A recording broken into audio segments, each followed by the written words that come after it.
હરે Krishna. Network problem હતો એટલે થોડી વાર લાગી. થોડી ક્ષમા માંગુ છું આપ સૌને હું. સ્ક્રીન આવી ગઈ માતાજી? ના માતાજી, નથી ના આવી. માતાજી.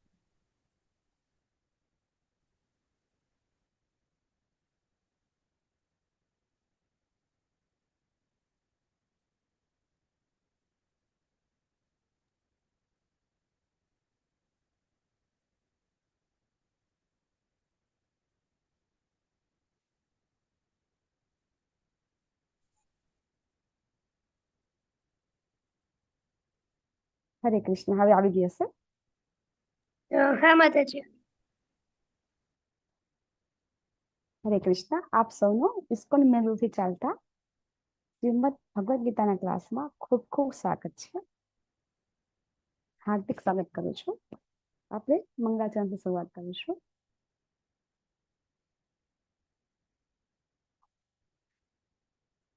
ઓમ અજ્ઞાનતિમિરાન્ધસ્ય જ્ઞાનાંજનશલાકયા ચક્ષુરુન્મિલિतं येन તસ્मै શ્રી ગુરુવે નમઃ.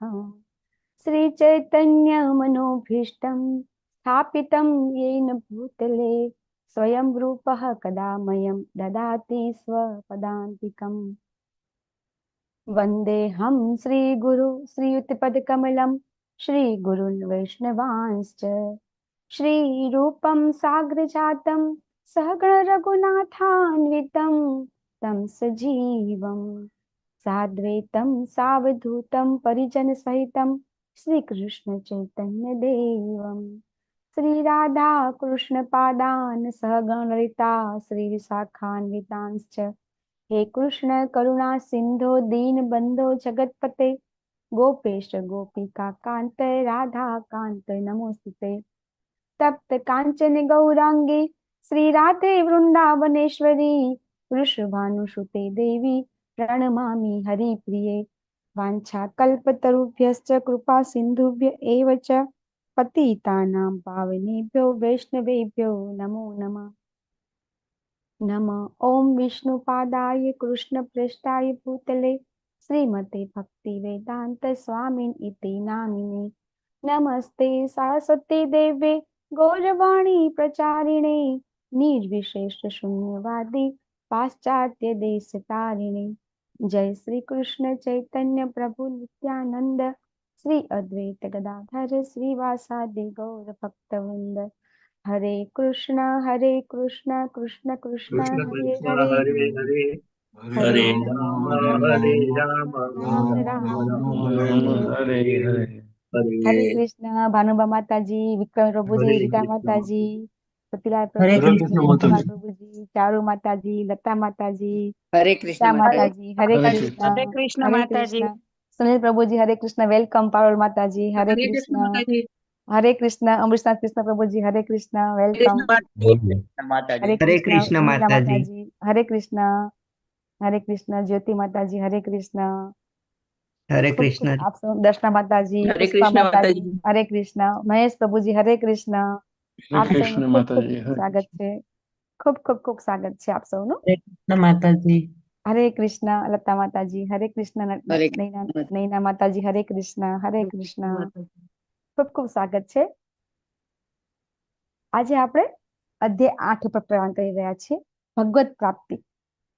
હરે અક્ષર કૃષ્ણ બ્રહ્મયોગ. હરે હરે કૃષ્ણ માતાજી.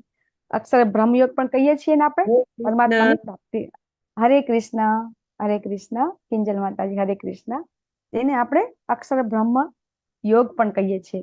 થોડીક આ અધ્યાયની અંદર આપણે યોગ મિશ્રિત, જે રીતે ધ્યાન યોગમાં હતું ને એવી થોડીક યોગ મિશ્રિત ભક્તિ પણ આપણે આ અધ્યાયમાં શીખવાનું છે. ખૂબ ખૂબ મહત્વનો અધ્યાય છે, ઇમ્પોર્ટન્ટ છે. અને જે જે વસ્તુથી આપણે લોકો ભાગી રહ્યા છીએ, જનરલી સામાન્ય લોકો હોય છે એ લોકો એક વસ્તુથી બહુ ડરે છે. કઈ વસ્તુ છે કે જેનાથી બહુ ડરે છે કે બધાને એ વસ્તુને ફેસ કરવી જ પડે છે. કોઈ પણ જીવ હોય, દુનિયાના કોઈ પણ ક્ષણે રહેતી હોય તો પણ એ વ્યક્તિએ એને ફેસ કરવી પડે છે. એ શું છે જે આપણે આજના મૃત્યુ. અધ્યાયમાં શીખવાનું છે? મૃત્યુનો ડર. મૃત્યુ. ભાઈ. હા, મૃત્યુ. યસ. હા, થેન્ક યુ પારુલ માતાજી, પૂર્વી માતાજી, થેન્ક યુ. કે આપણે બધાને છે ને એક ને એક વખત તો મૃત્યુ આવવાનું જ છે. અત્યારે જમાનામાં અત્યારના આપણા ભૌતિકતાવાદી યુગની અંદર બધા છે ને જીવન જીવવાની કળા બહુ શીખવાડે છે. જોજો તમે કે આર્ટ ઓફ લિવિંગ એટલું બધું પ્રચલિત છે અત્યારે કે જરૂરી છે, નથી જરૂરી એવું નથી, પણ એ આપણને સ્કૂલોમાં, કોલેજોમાં, પછી મોટા મોટા બધા સંતો મહાત્માઓ બધા શીખડાવે છે ને આર્ટ ઓફ લિવિંગ વિશે, કે જીવન કેવી રીતે જીવવું જોઈએ. પણ આપણે કોઈ જગ્યાએ મૃત્યુ કેવી રીતે આવવું જોઈએ એ ક્યારે શીખવું છે આપણે, અથવા તો કોઈ આપણને શીખડાવ્યું છે? કોઈ કોલેજમાં, કોઈ જગ્યાએ, સ્કૂલમાં, ક્યાંય નહીં. આપણને ભગવાન એ શીખડાવે છે કે જીવન તમારું સાર્થક ક્યારે કહેવાય, કે જ્યારે તમારું મૃત્યુ છે. બરાબર? કે આપણને ખબર નથી, આપણે બધા એવું માનીએ છીએ કે મૃત્યુ પછી કાંઈ નથી, પણ ખરેખર પ્રભુપાદની બુક છે, બરાબર, મૃત્યુ પછી જીવન છે. તો કોઈ માની શકે ખરા મૃત્યુ પછી કેમ તે જીવન હોઈ શકે? બરાબર? તો આ જે વ્યક્તિ સમજી જાય કે મૃત્યુ પછી પણ જીવન છે, તો એ વ્યક્તિ છે પછી પોતાના મનુષ્ય જીવનના ઉદ્દેશ્ય વિશે જાણી શકશે. આપણને બધાને ભૌતિકતાવાદી દુનિયામાં આપણે જન્મ લીધો છે, એટલે આપણે બધા, ઇવન આપણા વંશ પરંપરાગત, આપણી પેઢી દર પેઢી, બરાબર, આપણને કોઈએ આવું જ્ઞાન આપ્યું નથી. એટલા માટે આપણને બધાને આ જ્ઞાન નથી આપણને મળેલું. તો આજે આપણને ભગવાન છે ને આ વિશે, મૃત્યુ વિશે સમજાવી રહ્યા છે કે મૃત્યુ કેવી હોવું જોઈએ. આપણે બધા જે બી લોકો નવા પાર્ટિસિપેટ છે એમને એક વસ્તુ કહીશ કે જેમણે આ ભગવદ ગીતા લખી છે, જે વ્યક્તિએ, જે સંત મહાત્મા કે જે આ બુક લખી છે, એટલું નહીં, આ ઇસ્કોનની સ્થાપના કરી અને ફક્ત ને ફક્ત 10 વર્ષની અંદર એમણે 108 મંદિર બનાવ્યા, ઘણા ગુરુકુલો, આશ્રમો, એ તો બધું છે જ. એમને આખા પૃથ્વી પરથી 16 વખત પ્રદક્ષિણા કરી છે. અને કેટલા વર્ષની ઉંમરે? 70 વર્ષની ઉંમરે.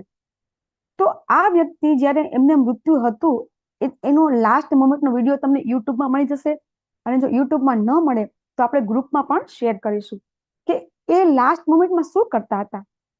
તો એ વખતે એમના જે શિષ્યો છે, આખા એમના પથારી ફરતે ઊભા છે, શિષ્યો શ્લોક બોલે છે, અને પ્રભુપાદ છે એ શ્લોકનો ભાવાર્થ આપી રહ્યા છે, અને અલગ અલગ શાસ્ત્રોના રેફરન્સ આપીને. અને ડોક્ટરો એમ કહે છે કે હાઉ ઇઝ પોસિબલ, આ વસ્તુ શક્ય જ નથી. આ વ્યક્તિ, જે કોઈ વ્યક્તિ જેને નેક્સ્ટ સેકન્ડમાં મૃત્યુ છે, એમ કે હમણાં જ મૃત્યુ થવાનું છે, એ વ્યક્તિને કોઈ દિવસ આટલું બધું જ્ઞાન, એટલે કે આવું વિચાર આવી જ ના શકે ભગવાન વિશે. અથવા તો એ વ્યક્તિને પોતાના જીવ વિશે ચિંતા હોય કે હું મરી રહ્યો છું તો મને વેન્ટિલેટર પર રાખો, બરાબર. જે કોઈ વ્યક્તિ હોય, જે વ્યક્તિ, જેને જ્યારે મૃત્યુ આવે એ જેને ખબર પડે કે મૃત્યુ વખતે કેવી તકલીફ પડે, તો એ વખતે ડોક્ટર એ લોકોને વેન્ટિલેટર પર રાખતા હોય છે. તો એવું કશું જ નહીં. અને પ્રભુપાદ છે એ એમના લાસ્ટ, જ્યારે એમનું મૃત્યુ થયું એ વખતે એ શ્લોક બોલતા જે હતા, એનો ભાવાર્થ આપતા હતા, ભાગવતમના શ્લોકનો. તો મૃત્યુ કોને કહેવાય? મૃત્યુ કેવી રીતે આપણે સફળતા, મૃત્યુ પછી જીવન આપણે કેવી રીતે આપી અથવા તો પ્રાપ્ત કરી શકીએ, એનું જ્ઞાન આજે ભગવાન આપણને આ અધ્યાયમાં આપવાના છે, કે જે ખૂબ ખૂબ ખૂબ મહત્વનો અધ્યાય છે. આ અધ્યાયને આપણે અલગ અલગ પાર્ટમાં શીખીશું, બરાબર. તો સૌથી પહેલા છે ને અર્જુન પ્રશ્ન પૂછશે, બરાબર. અર્જુન ધડાધડ 8 પ્રશ્ન પૂછે છે, અને ભગવાન છે એ પછી 8 પ્રશ્નના જવાબ આપે છે. જો અર્જુનજી જ્યારે પ્રશ્ન પૂછે છે, તો ભગવાન એમ ક્યારેય કહેતા નથી, બરાબર, કે હવે બધા બહુ પ્રશ્ન થયા, કામ ક્યારે કરીશ, બરાબર. આપણે જ્યારે આપણને ક્યારેક આપણે બધાને બહુ પ્રશ્ન કડકડ કરીએ, તો સામે વ્યક્તિ ક્યારેક તો મૂંઝવણમાં મુકાય, તો ક્યારેક તો એને કંટાળો આવે ને કે કેટલાક પ્રશ્ન પૂછશો, કામ તો કરો. પણ ભગવાન અહીંયા એવું કહેતા નથી, અને શાંતિથી જવાબ આપે છે. તો અર્જુનના પ્રશ્નના જવાબ ભગવાન આપે છે. પછી ભગવાન મૃત્યુ સમયે ભગવાનનું સ્મરણ કેવી રીતે કરવું એ સમજાવે છે. પછી મેં તમને કીધું એમ કે આ અધ્યાયની અંદર પણ યોગ મિશ્રિત ભક્તિ છે, અને એના દ્વારા પણ ભગવાનનું સ્મરણ થઈ શકે છે. પછી શુદ્ધ ભક્ત દ્વારા કૃષ્ણનું સ્મરણ કેવી રીતે કરવું એ સમજાવશે આપણને. અને ભૌતિક વિશ્વ વિરુદ્ધ આધ્યાત્મિક વિશ્વ, કે મેં ગઈકાલે પણ કીધું હતું કે જે આ સૃષ્ટિ છે એમાં 75% પાર્ટ છે એ આધ્યાત્મિક સૃષ્ટિ છે, અને 25% છે એ ભૌતિક વિશ્વ છે. તો આપણે ભગવાનના ધામમાં જવું છે, તો ભગવાનનું ધામ કેવું હોય એ પણ આપણે આજે સમજીશું. સૌથી પહેલા શ્લોકમાં અર્જુનજી પૂછી રહ્યા છે. અર્જુન ઉવાચ કિમ તત બ્રહ્મ કિમ અધ્યાત્મમ કિમ કર્મ પુરુષોત્તમ અધિભૂતમ ચ કિમ પ્રોક્તમ અધિદેવમ કિમ ઉચ્યતે. અર્જુનજી અહીંયા એકી સાથે 5 પ્રશ્ન પૂછી રહ્યા છે. અર્જુનજી કહે છે, હે ભગવાન, હે પુરુષોત્તમ. અર્જુનજી ભગવાનને અહીંયા પ્રશ્ન પૂછે છે અને ભગવાનને કહી રહ્યા છે. અહીંયા અર્જુનજી ભગવાનને પોતાના મિત્ર, સખા એમ નથી કહેતા, એ ભગવાનને પુરુષોત્તમ કરીને સંબોધન કરે છે. એટલા માટે એમને ખબર છે કે હવે જો હું પ્રશ્ન કરી રહ્યો છું એ મારા મિત્રને નહીં, પણ હું પરમ પુરુષને આ પ્રશ્ન કરી રહ્યો છું. અને પછી પૂછે છે, બ્રહ્મ શું છે, આત્મા શું છે, સકામ કર્મ શું છે, આ ભૌતિક જગત શું છે અને દેવો શું છે, કૃપા કરીને આ મને સમજાવો. અને બીજા શ્લોકમાં અર્જુનજી બીજા 3 પ્રશ્ન કરે છે કે અધિયજ્ઞ, યજ્ઞના સ્વામી કોણ છે અને તેઓ શરીરમાં કેવી રીતે રહે છે. કોત્ર દેહેસ્મિન મધુસૂદન. અહીંયા એ ભગવાનને મધુસૂદન કહીને સંબોધે છે. એનું પણ એક કારણ છે, આપણે આગળ પણ જોઈ ગયા કે અર્જુનજી જ્યારે ભગવાનને કોઈ સંબોધન કરે છે ત્યારે નક્કી એમના મનમાં કંઈક છે અથવા તો કંઈક અર્થ વગર એ કહેતા નથી. તો અહીંયા અર્જુનજીને અત્યારે જે પ્રશ્ન થઈ રહ્યા છે, બરાબર, એ અર્જુનજી છે તો એકદમ બુદ્ધિશાળી, છતાં પણ શરીરમાં જે અમુક અસુરો છે કે જેના થકી એના મનમાં જે અસુર જેવા વિચારો આવી રહ્યા છે, તો એને ભગવાન મધુસૂદન એટલે કોણ છે? ભગવાન મધુસૂદન કેમ કહેવામાં આવે છે ભગવાનને? મધુ નામના દૈત્યને માર્યો હતો એટલે. વધ કર્યો હતો ને એટલે રાક્ષસ. હરી બોલ. કીર્તિ માતાજી, દર્શના માતાજી. યસ, કે એમણે મધુ નામના દૈત્યનો સંહાર કર્યો હતો. તો હવે મારા મનમાં જે દૈત્ય જે પ્રવેશ કરી ગયા છે તો એનો તમે નાશ કરો, એમ કરીને મધુસૂદન કહે છે. અને પછી કહે છે કે ભક્તિમાં પરોવાયેલો મનુષ્ય અંતકાળે આપને કેવી રીતે જાણી શકે. આવી રીતે અર્જુનજી 8 પ્રશ્ન કરે છે. તો હવે આ પ્રશ્નનો કઈ અર્થ તો હશે ને? એમને એમ તો પ્રશ્ન પૂછતા નથી. અર્જુનજી આપણા માટે પ્રશ્ન પૂછી રહ્યા છે. તો આ જે બધા પ્રશ્ન છે એ બધા પ્રશ્ન આપણે ગઈકાલે મેં તમને કીધું હતું કે આ શ્લોક આપણે આવતીકાલે લેશું. તો ગઈકાલે 7મા અધ્યાયમાં આ 2 શ્લોકની અંદર આ જે બધા જે બ્રહ્મ, અધ્યાત્મ, અધિદેવ, અધિયજ્ઞ અને પ્રયાણ કાલે, આ જે 5 શબ્દ છે, બરાબર, આ 5 શબ્દોને ઉપાડી અને અર્જુનજી 8 પ્રશ્ન કરે છે અને એ પ્રશ્નના જવાબ છે ભગવાન હવે આપે છે. તો બહુ આ જો સ્લાઇડ તમે સમજી જાઓ ને, બ્રહ્મ, અધ્યાત્મ, સકામ કર્મ, અધિભૂત, અધિદેવ, અધિયજ્ઞ, તો આ વસ્તુ જો આ સ્લાઇડ સમજી જવાય ને તો આખો અધ્યાય સમજી જવાય છે. બહુ ઈઝી છે, બરાબર, પણ છતાં પણ આ વસ્તુ આપણે સમજી શકતા નથી. હું તમને એક સ્ટોરી કહું કે એક વખત અમેરિકાની અંદર આઈ થિંક જે રહેતા હશે ને ખબર છે, સેન્ટા પાર્ડો નામનો એક સિટી છે, એની અંદર હરે કૃષ્ણ આંદોલન ચાલતું હતું. અને એ હરે કૃષ્ણ આંદોલનની અંદર એ પ્રભુપાદના મિશનમાં એક લેડી પણ જોડાયા હતા. તો એમના જે પતિ છે એ પતિને એકદમ એટેક આવે છે. તો એ વખતે એકદમ એ ભગવાનને ખૂબ માનતા હતા. શ્રી કૃષ્ણ ભગવાનને પૂર્ણ પુરુષોત્તમ પરમેશ્વર તરીકે ભક્તિ કરતા હતા. એમના પતિ નહોતા કરતા, પણ એ પત્ની છે એ ભક્તિ કરતા હતા. હવે એના પતિને એટેક આવ્યો એટલે તરત એ તો દોડીને એમના જે મંદિરના જે હતા ને, જે એમના ગુરુ, એમને આચાર્ય, એમને મળે છે અને કહે છે કે તમે તાત્કાલિક આવો મારા ઘરે, તાત્કાલિક મારા ઘરે આવો. તો ગુરુજી એમ કે છે, આચાર્યજી એમ કે છે કે શું થયું? તો કે મારા પતિને એટેક આવ્યો છે. તો કે તમે એને હોસ્પિટલમાં લઈ જાઓ એમ, બરાબર. તો કે હા, હોસ્પિટલમાં તો હું લઈ જ જઉં છું. એમને કેવી હોસ્પિટલમાં લઈ જવા માટે મેં ગાડી બોલાવી જ છે, કે તમે હોસ્પિટલ જ ચાલો એમ. તો પછી પેલા આચાર્ય કહે છે કે સારું, કાંઈ વાંધો નહીં, આવું છું એમ. તો આચાર્ય જાય છે, ત્યાં જોવે છે કે પેલા જે એમના પતિ હતા એમને એટેક આવ્યો હતો. એટલે તાત્કાલિક એમને વેન્ટિલેટર પર મૂકી દીધા અને બધી ટ્રીટમેન્ટ ચાલુ કરી દીધી હતી. પછી ત્યાં જઈ અને જે એમના આચાર્ય જે એમના હતા, એમણે શિક્ષા ગુરુ હતા, એમણે જઈ અને ત્યાં શું કર્યું? એમણે હરે કૃષ્ણ મંત્રના, જેને કહેવાય કે રટણ ચાલુ કરી દીધું એમણે. અને પછી અડધી કલાક રહી અને પછી પોતે પાછા પોતાના મંદિરે આવી ગયા. પછી પાછો 2-3 દિવસ થાય છે તો પાછા પેલા બેન બોલાવા આવે છે અને કહે છે કે ચલો ચલો તમે જલ્દી ચલો. તો પાછા પેલા જાય છે. આવું 3-4 વખત એ એવી રીતે જાય છે. પછી પેલા જે એના પતિદેવ હતા, એ પતિદેવ છે એ કોમામાં જતા રહે છે. એટલે હવે કેવું થાય કે કોઈ વ્યક્તિ પેલા વેન્ટિલેટર પર હોય પછી કોમામાં જાય તો થોડુંક એમ થાય ને કે આપણે ભગવાનની ભક્તિ કરીએ છીએ છતાં પણ ભગવાન આપણી સામે જોતા નથી, આવું થોડુંક થઈ જાય તો પેલા બેનને પણ થોડુંક એમ થાય છે કે આપણે આટલું બધું ભગવાનનું નામ લઈએ છીએ તો મારા પતિદેવની સ્થિતિમાં ફેર કેમ નથી પડતો, અને એ કોમામાં જતા રહ્યા. તો પણ પછી એની શ્રદ્ધા છે થોડી ટકી રહે છે અને પાછા એ પેલા આચાર્યને બોલાવે છે અને કહે છે કે તમે આવી રીતે આવો અને કીર્તન કરો. પાછા કીર્તન કરે છે. હવે એક દિવસ 10 દિવસ પછી એકદમ એ બેન નો ફોન આવે છે અને કહે છે કે તમે જલ્દી તમે આવો એમ કે. તો પેલા આચાર્ય કહે છે કે શું થયું, ના કે તમે આવો જ તે, તમે ફટાફટ આવો એમ. પેલા આચાર્ય આવી જાય છે. તો પછી કે શું થયું એમ કે, તો કે આ મારા પતિ છે ને એ કોમામાંથી બહાર આવી ગયા છે. તો આચાર્ય કહે છે તો સારી વાત કહેવાય, કોમામાંથી બહાર આવી ગયા છે તો સારી વાત કહેવાય ને. તો કે ના, એ જ્યારથી આવી ગયા છે ત્યારથી તમને જ યાદ કરે છે. એ કહે છે કે એમને બોલાવો, પેલા ગુરુને બોલાવો, પેલા આચાર્યને બોલાવો, એટલા માટે અમે તમને બોલાવી છે. તો કે હા કઈ વાંધો તો તમે એમને મળો એમ કે. તો પછી એમને મળવા માટે આઈસીયુમાં જાય છે. તો જે એમના પતિદેવ હોય છે એ એમ કહે છે 4 વાર આવ્યા એમ. તો પેલા ગુરુજી કહે છે કોણ 4 વાર આવ્યા? તો પછી પેલા ગુરુજીને એમ થાય છે હા હું તમને મળવા માટે 4 વાર આવ્યો હતો, બરાબર છે કે હું તમને મળવા 4 વાર આવ્યો હતો. તો કે નહીં 4 વાર આવ્યા. તો એટલામાં પેલી નર્સ આવે છે. તો એ નર્સ કે છે હા કે આ વ્યક્તિ છે ને કે 4 વખત મૃત્યુના મુખમાંથી પાછા આવ્યા છે, કે અમે એમને 4 વખત મૃત્યુના મુખમાંથી પાછા લઈ આવ્યા છીએ. તો ઓલા એના પતિદેવ કહે છે નહીં 4 વાર આવ્યા. તો પછી તરત જ પેલા આચાર્ય છે ને ખબર પડી જાય છે. તો કે કોણ? એકદમ કે ડરામણા એવા ના એમને એમ થાય છે કે કદાચ કોઈ એવી વ્યક્તિ આવી હશે કે આપણે હરે કૃષ્ણ કીર્તન કરતા હતા તો કદાચ કે વિષ્ણુદૂત આવ્યા હશે. તો કે છે કે કોઈ પ્રતિભાશાળી કે એવા તેજસ્વી લોકો આવ્યા હતા? તો કે નહીં એકદમ ડરામણા એવા વ્યક્તિ આવ્યા હતા. હવે આ જે વ્યક્તિ હતી ને એ અત્યારે પણ હું જે સ્ટોરી કહું છું ને એકદમ સાચી, બરાબર, એ એકદમ પરફેક્ટ સ્ટોરી કહું છું ને આ વ્યક્તિ અત્યારે હાજર છે અને એમનું નામ છે પ્રકાશાનંદ, બરાબર. એ પ્રકાશ નામે હું હતું એ વખતે.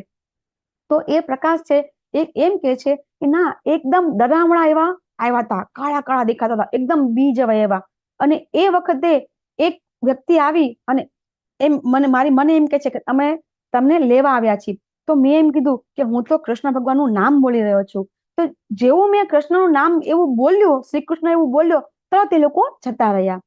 પછી પાછા બીજી વાર એ લોકો કે પાછા અઠવાડિયા પછી પાછા એ લોકો આવ્યા અને ત્યારે મારા પત્ની છે ને એ હરે કૃષ્ણ મહામંત્ર કરતા હતા.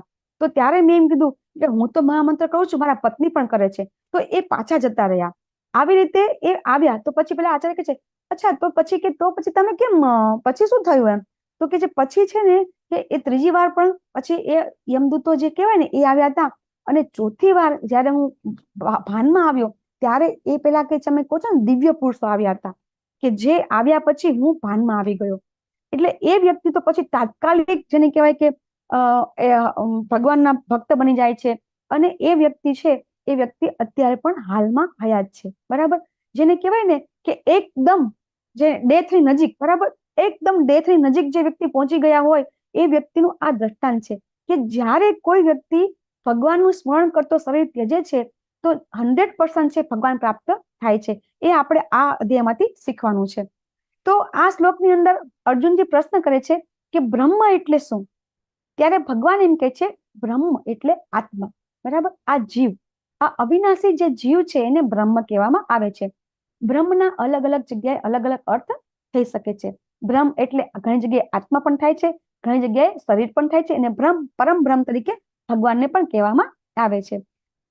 એટલે આ જે જીવ છે, બરાબર, અવિનાશી છે, એની અંદર જે આત્મા છે એને બ્રહ્મ કહેવામાં આવે છે. પછી અર્જુનજી પૂછે છે કે અધ્યાત્મ એટલે શું? ત્યારે ભગવાન કહે છે કે જીવનો સ્વભાવ છે ને એ અધ્યાત્મ છે. જીવ છે એ પોતે અધ્યાત્મ છે.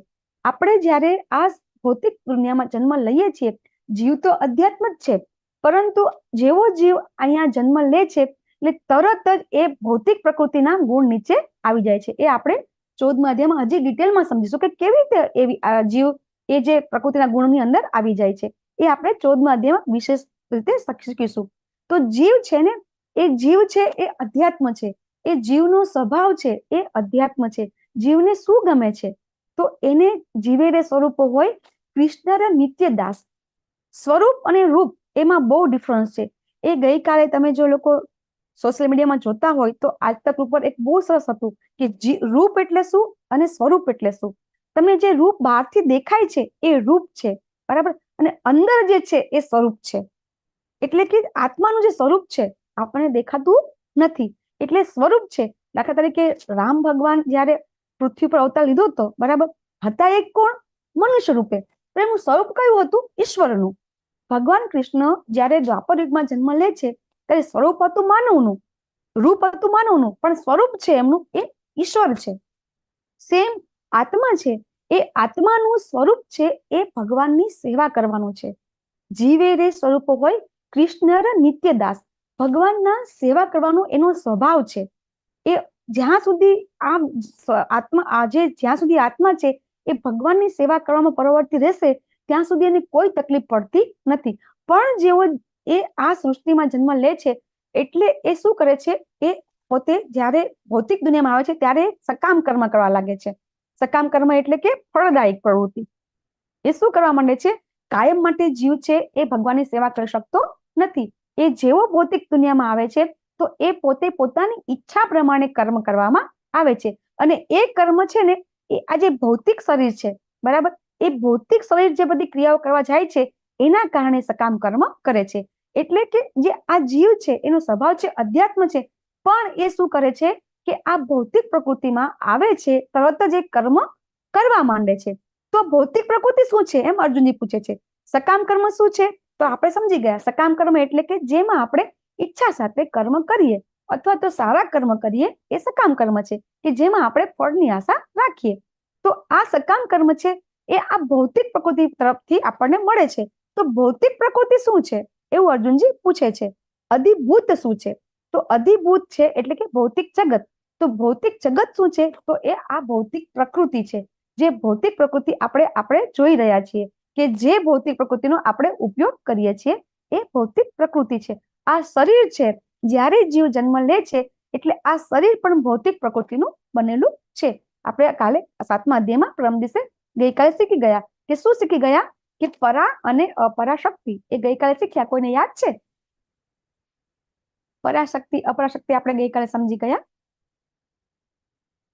પરા એટલે શું અને અપરા એટલે શું? પહેલા શ્લોકમાં યસ લલિત કુમાર પ્રભુજી. પરા એટલે અને અપરા એટલે બબે બોલે. યસ યસ માતાજી બોલો. દર્શના માતાજી બોલો.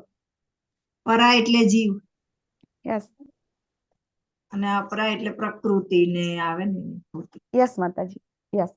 ભગવાનની જે શક્તિ છે 3 આપણે ગઈકાલે શીખ્યા કે ભગવાનની 3 શક્તિ છે. અંતરંગ શક્તિ, બહિરંગ શક્તિ અને તટસ્થ શક્તિ. જીવ છે એ તટસ્થ શા માટે કહેવાય છે? ભગવાનની તટસ્થ શક્તિ શા માટે કહેવાય છે? તો તમે જેવી રીતે દરિયા કિનારે તટ હોય, બરાબર, તો એ તટમાં કોઈ વ્યક્તિ ઊભી હોય તો દરિયાની અંદર પણ જઈ શકે છે, દરિયાની બહાર પણ આવી શકે છે. સેમ જીવ છે એ ભગવાનની અંતરંગ શક્તિમાં પણ જઈ શકે છે અને ભૌતિક પ્રકૃતિ કે જે ભગવાનની બહિરંગ શક્તિ છે ત્યાં પણ એ ગતિ કરી શકે છે. એ એની પોતાનો સ્વતંત્ર સ્વભાવ છે. ભગવાન જેવી રીતે સ્વતંત્ર છે એવી રીતે જીવને પણ ભગવાન આંશિક સ્વતંત્રતા આપે છે. ઘણા વ્યક્તિ એમ કહેતા હોય છે ને કે જો ભગવાન ખરેખર આવી રીતે ભગવાન જીવને કેમ તકલીફમાં મૂકે છે અથવા તો જીવ કેમ તકલીફમાં મુકાય છે? તો જીવ તકલીફમાં મુકાય છે એનું કારણ એ છે કે જીવને પોતાની સ્વતંત્ર ઈચ્છા છે, એટલા માટે જીવ છે એ તકલીફમાં મુકાય છે. બાકી જીવને જો ભગવાનની અંતરંગ શક્તિમાં જવું હોય તો પણ ભગવાન એમાં દખલ દેતા નથી. બહિરંગ શક્તિમાં જવું હોય તો પણ દખલ દેતા નથી. એટલા માટે જે જીવ છે એ તટસ્થ કહેવાય છે. તો આ જે ભૌતિક પ્રકૃતિ છે એના વિશે આપણે ગઈકાલે સમજી ગયા. તો હવે અર્જુનજી પૂછે છે, બરાબર, તો આ જે ભૌતિક પ્રકૃતિ છે તો એના તો કોઈક નિયંતા હોવા જોઈએ ને, બરાબર.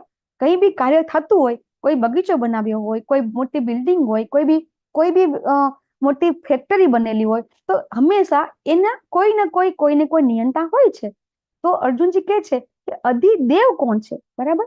ત્યારે ભગવાન સમજાવે છે અધિદેવ એટલે કે આપણે આ સૃષ્ટિમાં જે બધું કે કાર્ય થાય છે એના એક બધા કાર્યના ભગવાને દેવો નિમેલા છે. તો એ તમામ દેવો છે એ ભગવાનના વિરાટ રૂપની અંદર બિરાજમાન છે. એ આપણે આગળ 10મા અધ્યાયમાં 11મા અધ્યાયમાં સમજીશું કે અધિદેવ એટલે શું. તો અધિદેવ એટલે કે ભગવાનના વિરાટ સ્વરૂપમાં જે બધા દેવો છે એ અધિદેવ કહેવાય છે. હવે આ બધા દેવો છે એ કઈ રીતે, બરાબર, કે એ દેવો છે એ દેવોના બધાના જે કહેવાય કે એ દેવો છે એ બધાના દરેક કાર્ય છે એ કાર્ય નિયંતા છે. તો એના સ્વામી કોણ છે? તો આપણે એના માટે 5મા અધ્યાય પર ચૂકી ગયા, અને અહીંયા પણ ભગવાન કહે છે કે અધિયજ્ઞ છે એટલે કે યજ્ઞના સ્વામી છે એ પોતે ભગવાન પરમાત્મા પોતે છે. એટલે આપણે આ વિશે પણ આગળ સમજી ગયા કે અધિયજ્ઞ એટલે કે યજ્ઞના સ્વામી એટલે યજ્ઞ કોણ છે? એ એક યજ્ઞ એટલે વિષ્ણુ ભગવાન જ એક નામ છે કે જે પ્રજાપતિ દક્ષ અને આકૃતિના પુત્ર તરીકે ભગવાને જન્મ લીધો હતો. એ અધિયજ્ઞ છે. એટલે કે જ્યારે આપણે કોઈ બી યજ્ઞ કરીએ છીએ ત્યારે સૌથી છેલ્લે જે આહુતિ આપવામાં આવે છે, બરાબર, એક ઇન્દ્રદેવને એટલે બધા દેવોના જે રાજા છે એમને, અને એક વિષ્ણુ ભગવાનને આપણે લાસ્ટમાં અર્ધ્ય આપતા હોઈએ છીએ. પછી અર્જુનજી પૂછે છે, અચ્છા તો એ પરમાત્મા છે તો એ ક્યાં રહે છે? અધિયજ્ઞ છે એ પરમાત્મા છે, યજ્ઞના સ્વામી છે, એ ક્યાં રહે છે? ત્યારે ભગવાન કહે છે કે એ બધાના હૃદયમાં રહે છે. અને પછી અર્જુનજી પ્રશ્ન પૂછે છે કે જો ભગવાન હૃદયમાં રહેતા હોય તો મૃત્યુ સમયે તેમનું સ્મરણ કેવી રીતે કરી શકાય? ત્યારે ભગવાન જવાબ આપે છે કે જે વસ્તુનો આપણે આખી જિંદગી અભ્યાસ કર્યો હશે એ જ વસ્તુ આપણને છેલ્લે યાદ આવશે. એટલા માટે આપણે જેને કહેવાય ને, આપણે 9મા અધ્યાયમાં 10મા અધ્યાયમાં આપણે સમજીશું કે ભગવાનનું સ્મરણ કેવી રીતે, ક્યાં, શા માટે કરવું જોઈએ. તો સતતમ કીર્તયંતોમાં આવશે કે ભગવાનનું સ્મરણ આપણે સતત કરવાનું છે. જે બી કામ કરતા હોય એ કરતા કરતા ભગવાનનું સ્મરણ કરવાનું છે. આ વસ્તુ જો આપણે સમજી જશું તો આખો અધ્યાય આપણને સમજણમાં આવી જશે. હવે ભગવાન બોલી રહ્યા છે, શ્રી ભગવાન ઉવાચ અક્ષરમ બ્રહ્મ પરમમ સ્વભાવો અધ્યાત્મ ઉચ્યતે ભૂત ભાવો ઉદ્ભવ કરો વિસર્ગ કર્મ સંગીત. ભગવાને કહ્યું અવિનાશી તથા દિવ્ય જીવને બ્રહ્મ કહે છે, જે આપણે સમજ્યા, અને તેના સનાતન સ્વભાવને અધ્યાત્મ કહે છે અથવા તો આત્મા કહે છે. જીવોના ભૌતિક શરીરના વિકાસની થવાની પ્રક્રિયા સાથે સંકળાયેલા કાર્યોને કર્મ અથવા સકામ કર્મ કહે છે. એટલે કે જ્યારે આ કોઈ જીવ છે, એ જીવ અવિનાશી જીવ છે. જીવ છે એ પણ આપણે સમજીશું કે આત્મા છે એનું ક્યારેય, આપણે આગળ પણ બીજા અધ્યાયમાં ભગવાન સમજાવી દીધું કે આત્માનો ક્યારેય જન્મ થતો નથી કે આત્માનું ક્યારેય મૃત્યુ થતું નથી. એ પણ અવિનાશી છે, બરાબર, અને એનો સ્વભાવ છે એ પણ સનાતન છે. એટલા માટે આત્માને અને એના સ્વભાવને અધ્યાત્મ એટલે કે એને પણ સનાતન કહેવામાં આવ્યો છે. એનું ક્યારેય જન્મ થતા મરણ થતો નથી. ભગવાન આપણને આગળ પણ સમજાવે છે, ન જાયતે મ્રિયતે વા કદાચિન. એ શ્લોકમાં પણ ભગવાન સમજાવે છે. ભગવાન એ શ્લોકમાં પણ સમજાવે છે, નત્વેવાહમ જાતુનાસમ નત્વમ નૈમે જનાદીપાહ. આ શ્લોકમાં પણ ભગવાન સમજાવે છે કે જે આ આત્મા છે, બરાબર, એ હંમેશા પહેલા પણ હતો, અત્યારે પણ છે અને પછી પણ રહેશે. અને આ જીવ છે એ જીવ છે એ શું કરે છે? એ પોતાના શરીર જેમ જેમ વિકાસ થાય છે એમ એમ એ ભૌતિક પ્રકૃતિ ઉપર પ્રભુત્વ જમાવવા માટે સકામ કર્મ કર્યા કરે છે, બરાબર, કે જે કામ કરવા માટે એને પ્રેરણા મળે છે 3 ગુણો થકી. અને પછી ભગવાન સમજાવે છે કે જે આ જે નિરંતર પરિવર્તનશીલ છે ને ભૌતિક પ્રકૃતિ, એને ભૌતિક પ્રાગટ્ય કહેવાય છે. નિરંતર પરિવર્તનશીલ કહેવાય છે. અધિભૂત ભૌતિક, જે ભૌતિક પ્રકૃતિ છે અધિભૂત છે, એ નિરંતર પરિવર્તનશીલ છે. જો આપણું શરીર છે આ પંચમહાભૂતનું બનેલું છે, બરાબર, તો આ શરીર છે એ શરીર જન્મ લે છે, બરાબર, આ શરીરમાં પણ પરિવર્તન થાય છે ને, એ જન્મ લે છે, એ વિકાસ પામે છે, બરાબર, પેલા જન્મ લે છે પછી એનો વિકાસ થાય છે. વિકાસ થયા પછી એ થોડો વખત સ્ટેડી રહે છે, બરાબર, એમનો વિકાસ થતો રહે છે, પછી એ સ્ટેડી રહે છે, થોડા સમય વિકાસ પામે છે, સ્ટેડી રહે છે, પછી એ અને પછી પોતાની આડ પેદાશો ઉત્પન્ન કરે છે. એક જીવમાંથી બીજો જીવ ઉત્પન્ન થાય છે ને. પછી શું થાય છે? એ વ્યક્તિનું જે શરીર છે ધીમે ધીમે ક્ષીણ થાય છે અને છેલ્લે પછી શું થાય છે? મૃત્યુ પામે છે. તો આવી રીતે જીવની દેહધારી જીવ છે એ નિરંતર પરિવર્તન થાય છે, બરાબર. તો આવી રીતે જે વિરાટ સ્વરૂપ, ભગવાનનું વિરાટ સ્વરૂપ છે, બરાબર, જે અધિદેવ કહીએ છીએ, એમાં જે દેવોનો સમાવેશ થાય છે, બરાબર, એને અધિદેવ કહે છે. જ્યારે એ અધિદેવ છે એના જે પરમેશ્વર છે, એના જે નિયંત્રતા છે એ છે અધિયજ્ઞ એટલે કે યજ્ઞના સ્વામી, એવું ભગવાન અહીંયા સમજાવે છે. તો હવે છેલ્લો પ્રશ્ન અર્જુનજીનો રહ્યો, બરાબર. આપણને 7 પ્રશ્નના જવાબ ભગવાને આપી દીધા, એ બહુ ઈઝી હતા. પણ હવે ભગવાન આપણને સમજાવે છે કે મૃત્યુ સમયે આપણે શું કરવું જોઈએ. ખૂબ મહત્વનો એક જ ભગવાને અર્જુનજીને એમના જે પ્રશ્ન હતા એ પ્રશ્નના જવાબ એ 2 શ્લોકમાં આપી દીધા એકદમ ઇઝીલી, બરાબર. કે બ્રહ્મ એટલે શું છે? તો કે આ જીવ છે, બરાબર, એને બ્રહ્મ કહેવાય છે. તો અધ્યાત્મ શું છે? તો કે આ આત્માનો સ્વભાવ છે, અધ્યાત્મ છે, એ ભગવાને સમજાવી દીધું. પછી અધિભૂત શું છે? તો કે આ ભૌતિક પ્રકૃતિ છે, એ સમજાવી દીધું. અધિયજ્ઞ શું છે? અધિદેવ શું છે? તો ભગવાને કીધું કે આ બધા વિરાટ સ્વરૂપમાં જે દેવો છે અધિદેવ છે. પછી ભગવાનને કહે છે અધિયજ્ઞ શું છે? તો કે એના જે બધા નિયંત્રકાર દેવ છે એ અધિયજ્ઞ એટલે પરમેશ્વર પોતે પરમાત્મા છે. તો અર્જુનજીના પ્રશ્નના જવાબ ભગવાને આપી દીધા. પણ છેલ્લો પ્રશ્ન કે પ્રયાણ કાળે વ્યક્તિએ શું કરવું જોઈએ? તો એના માટે છેલ્લે મૃત્યુ સમયે ભગવાનનું સ્મરણ કેવી રીતે થાય એના માટે ભગવાને આખો અધ્યાય આપ્યો છે. તો એનો અર્થ એમ થયો કે સૌથી મહત્વનું શું થયું? મૃત્યુ સમયે આપણે ભગવાનને કેવી રીતે યાદ કરી શકીએ એ સૌથી મહત્વનું થઈ ગયું. તો હવે આપણે મૃત્યુ સમયે શું કરવું જોઈએ? આપણે બધાને ખબર છે કે મૃત્યુ આવવાનું જ છે. તો આપણે શું કરી શકીએ મૃત્યુ સમયે? કોઈ કહી શકશે? ભગવાનનું ચિંતન. હા માતાજી. પ્રભુ સ્મરણ કરવાનું. હા, યસ ચંદ્રિકા માતાજી, હરે કૃષ્ણ. યસ કૃષ્ણ લતા માતાજી. પરમાત્માનું ધ્યાન ધરી અને અંતકાળે ઓમનું ઉચ્ચારણ કરવું એ વધારે શ્રેષ્ઠ છે એવું ભગવાન કહે છે ગીતાજીમાં. યસ વિક્રમ પ્રભુજી. યસ વિક્રમ પ્રભુજી. યસ બોલો પ્રભુજી. મૃત્યુ સમય આવ્યો છે એમ નક્કી કેવી રીતે કરી શકાય આપણે?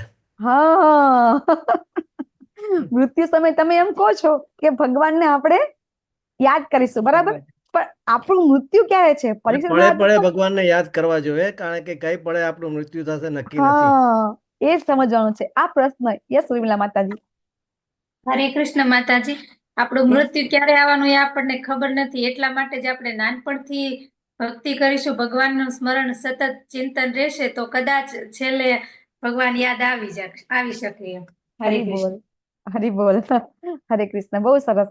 જો પરીક્ષિત મહારાજને તો ખબર હતી કે 7 દિવસમાં એમનું મૃત્યુ થવાનું છે અને એ મરણાસન પર બેસી અને સુખદેવ મહારાજ એમને તરત એમની પાસે પ્રગટ થઈ ગયા અને એમને જ્ઞાન મળી ગયું. પણ આપણે કયા સુખદેવ મહારાજ જવાના છે? આપણને ક્યાં ખબર છે કે કયા 7 દિવસ? આપણું કોઈ 7 દિવસમાં મૃત્યુ થવાનું જ છે. સોમ, મંગળ, બુધ, ગુરુ, શુક્ર, શનિ, રવિ, બરાબર. આ 7 દિવસમાં જ આપણું મૃત્યુ છે એ તો નક્કી જ છે. પણ 7 દિવસમાંથી કયા દિવસનું મૃત્યુ છે આપણને ખબર નથી. તો ભગવાન આપણને એના માટે જ આખો અધ્યાય આપણને ભગવાન આપે છે અને સમજાવે છે કે મૃત્યુ સમયે આપણે શું કરવું જોઈએ, બરાબર. જે મેં તમને સ્ટોરી કીધી કે એ વ્યક્તિ છે એ વ્યક્તિ ભગવાનનો ભક્ત નહોતો, પણ જો જ્યારે આપણે એવું કહેવામાં આવે છે કે કોઈ કુટુંબની અંદર એક પણ વૈષ્ણવ જ્યારે બને છે તો એની 21 પેઢીને ટાળી દે છે, બરાબર. એક વૈષ્ણવ જ્યારે એક કુટુંબમાં બને છે તો એની 21 પેઢીને તારી દે છે એવું કહેવામાં આવે છે. શા માટે? તો એક વૈષ્ણવ છે ને એ વૈષ્ણવ એ પોતાની સાથે જેટલા બી હોય છે ને એની પરમ ગતિ કરાવી શકે છે. એ આપણે આ એક્ઝામ્પલ જે આપણે લાઈવ જોયું છે કે જે ખરેખર આ એક્ઝામ્પલ મેં જે તમને આપ્યું છે એ એક્ઝામ્પલ તમને ક્યાંક ને ક્યાંક વાંચવા કે ક્યાંક સાંભળવા તમને મળી જશે. કદાચ તમે અમેરિકામાં જાઓ તો તમને એ વ્યક્તિ પણ મળી જશે અને અમેરિકામાં જે રહેતા હોય એને કદાચ એ વ્યક્તિ એ દેશનું ગામનું નામ છે સૈડા પાડો, એવું એક એનું સિટીનું નામ છે, ત્યાં એ રહે છે અત્યારે. તો એ વ્યક્તિ છે એ વ્યક્તિ ભગવાનની ભક્ત નહોતી, પણ એની પત્ની એટલી મસ્ત પરમ ભક્ત હતી કે એના કારણે એ મૃત્યુના મુખમાંથી જો યમદૂતો પણ લેવા આવી ગયા હતા અને ત્યાંથી એ પાછા આવી ગયા હતા. તો આપણે જો જે વ્યક્તિ ભગવાનની ભક્ત નહોતી અને અંતકાળે ભગવાનનું ખાલી નામ એ વ્યક્તિ બોલી તો એને મૃત્યુના મુખમાંથી અહીં આવી ગયો પાછો. તો આપણે જો ભગવાનનું સતત સ્મરણ કરતા હશું તો શું, જે રીતે પ્રભુપાદ છે એ લાસ્ટ મોમેન્ટમાં એમને જે રીતે ભગવાનના શ્લોકો બોલતા હતા એ સિવાય આપણા હમણાં જ ગોપાલ કૃષ્ણ મહારાજ, બરાબર, એ ગોલોકધામ ગયા. તો એમની સ્ટોરી પણ તમને કદાચ ન ખબર હોય, જે લોકો નવા છે એમને કહી દઉં કે હમણાં જ આપણા ઇસ્કોનના એક આચાર્ય છે, બરાબર, ગોપાલ કૃષ્ણ નામ છે એમનું, એ મહારાજ છે એ ગોલોકધામમાં ગયા. તો એ આવ્યા હતા અહીંયા દિલ્હીમાં. તો આવ્યા તો એમનો જે પગ છે એ બાથરૂમમાં લપસી જવાય ને, એ લપસી ગયો હતો અને પછી બહુ જ એમની મોટી ઉંમર હતી. કેટલી ઉંમર હતી કદાચ કોઈને ખબર હોય તો લલિત પ્રભુજી ખબર છે એમની ઉંમર કેટલી હતી? એ ગોપાલ કૃષ્ણની એ હું ભૂલી ગઈ. તો એ બહુ જ એજ થઈ ગઈ હતી એમની. તો પછી તરત જ એમને આઈસીયુમાં લઈ જવા પડ્યા. તો એ કોમાની કન્ડિશનમાં પણ એ પોતે મંગળા આરતી કરતા હતા. હવે એ ગોલોકાધામ તો જતા રહ્યા. એ ગોલોકાધામ ગયા પછીની વાત છે. વૃંદાવનની અંદર નંદગાંવ છે, તમને બધાને ખબર હશે કે વૃંદાવનમાં નંદગાંવ છે. ત્યાંના પૂજારીને સપનું આવ્યું. કોણ સપનામાં આવ્યા? કૃષ્ણ બલરામ આવ્યા. સપનામાં આવીને એમને એમ કે છે કે મારે ગોપાલ કૃષ્ણને ગાયો ચરાવવા લઈ જવા છે, તું એમને મારી પાસે લઈ આવ. હવે નંદગાંવની અંદર પૂજારીને આ ગોપાલ કૃષ્ણ કોણ છે ખબર નહોતી.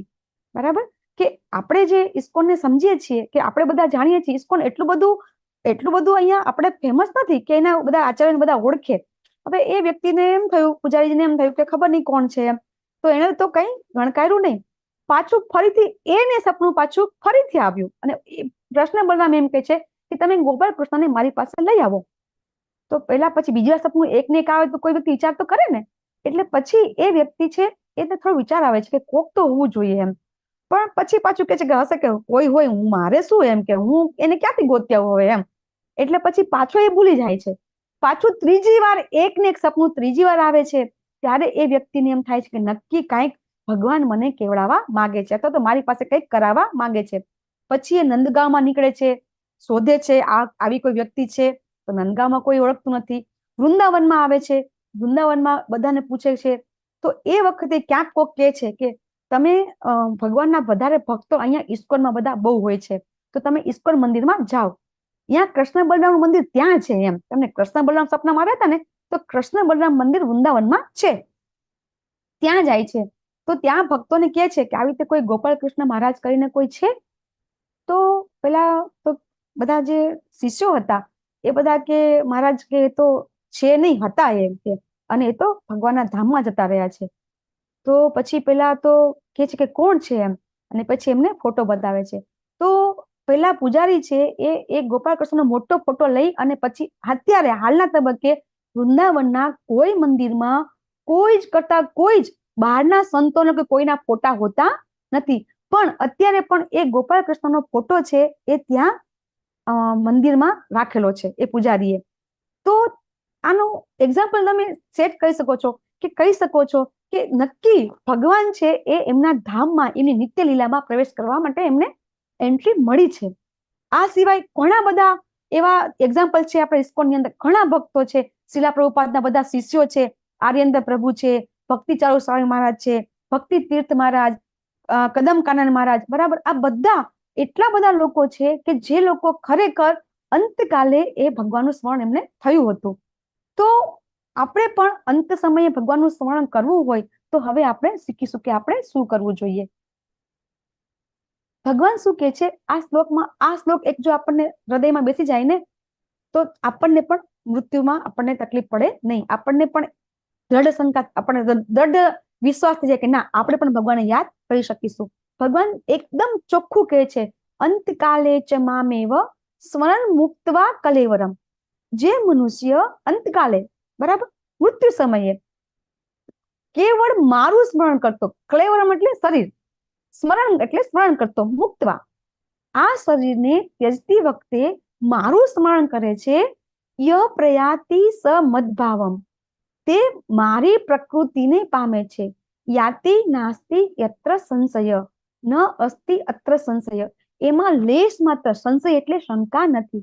ભગવાન અહીંયા એકદમ સ્પષ્ટ કહે છે, જે વ્યક્તિ મૃત્યુ સમયે મારું સ્મરણ કરશે ને એ 100% મને પામશે, મારા ધામને પામશે. એમાં બિલકુલ શંકા નથી. તો આપણે જોઈએ છીએ આ ચિત્રમાં કોનું ચિત્ર બતાવ્યું છે? ભીષ્મ પિતા.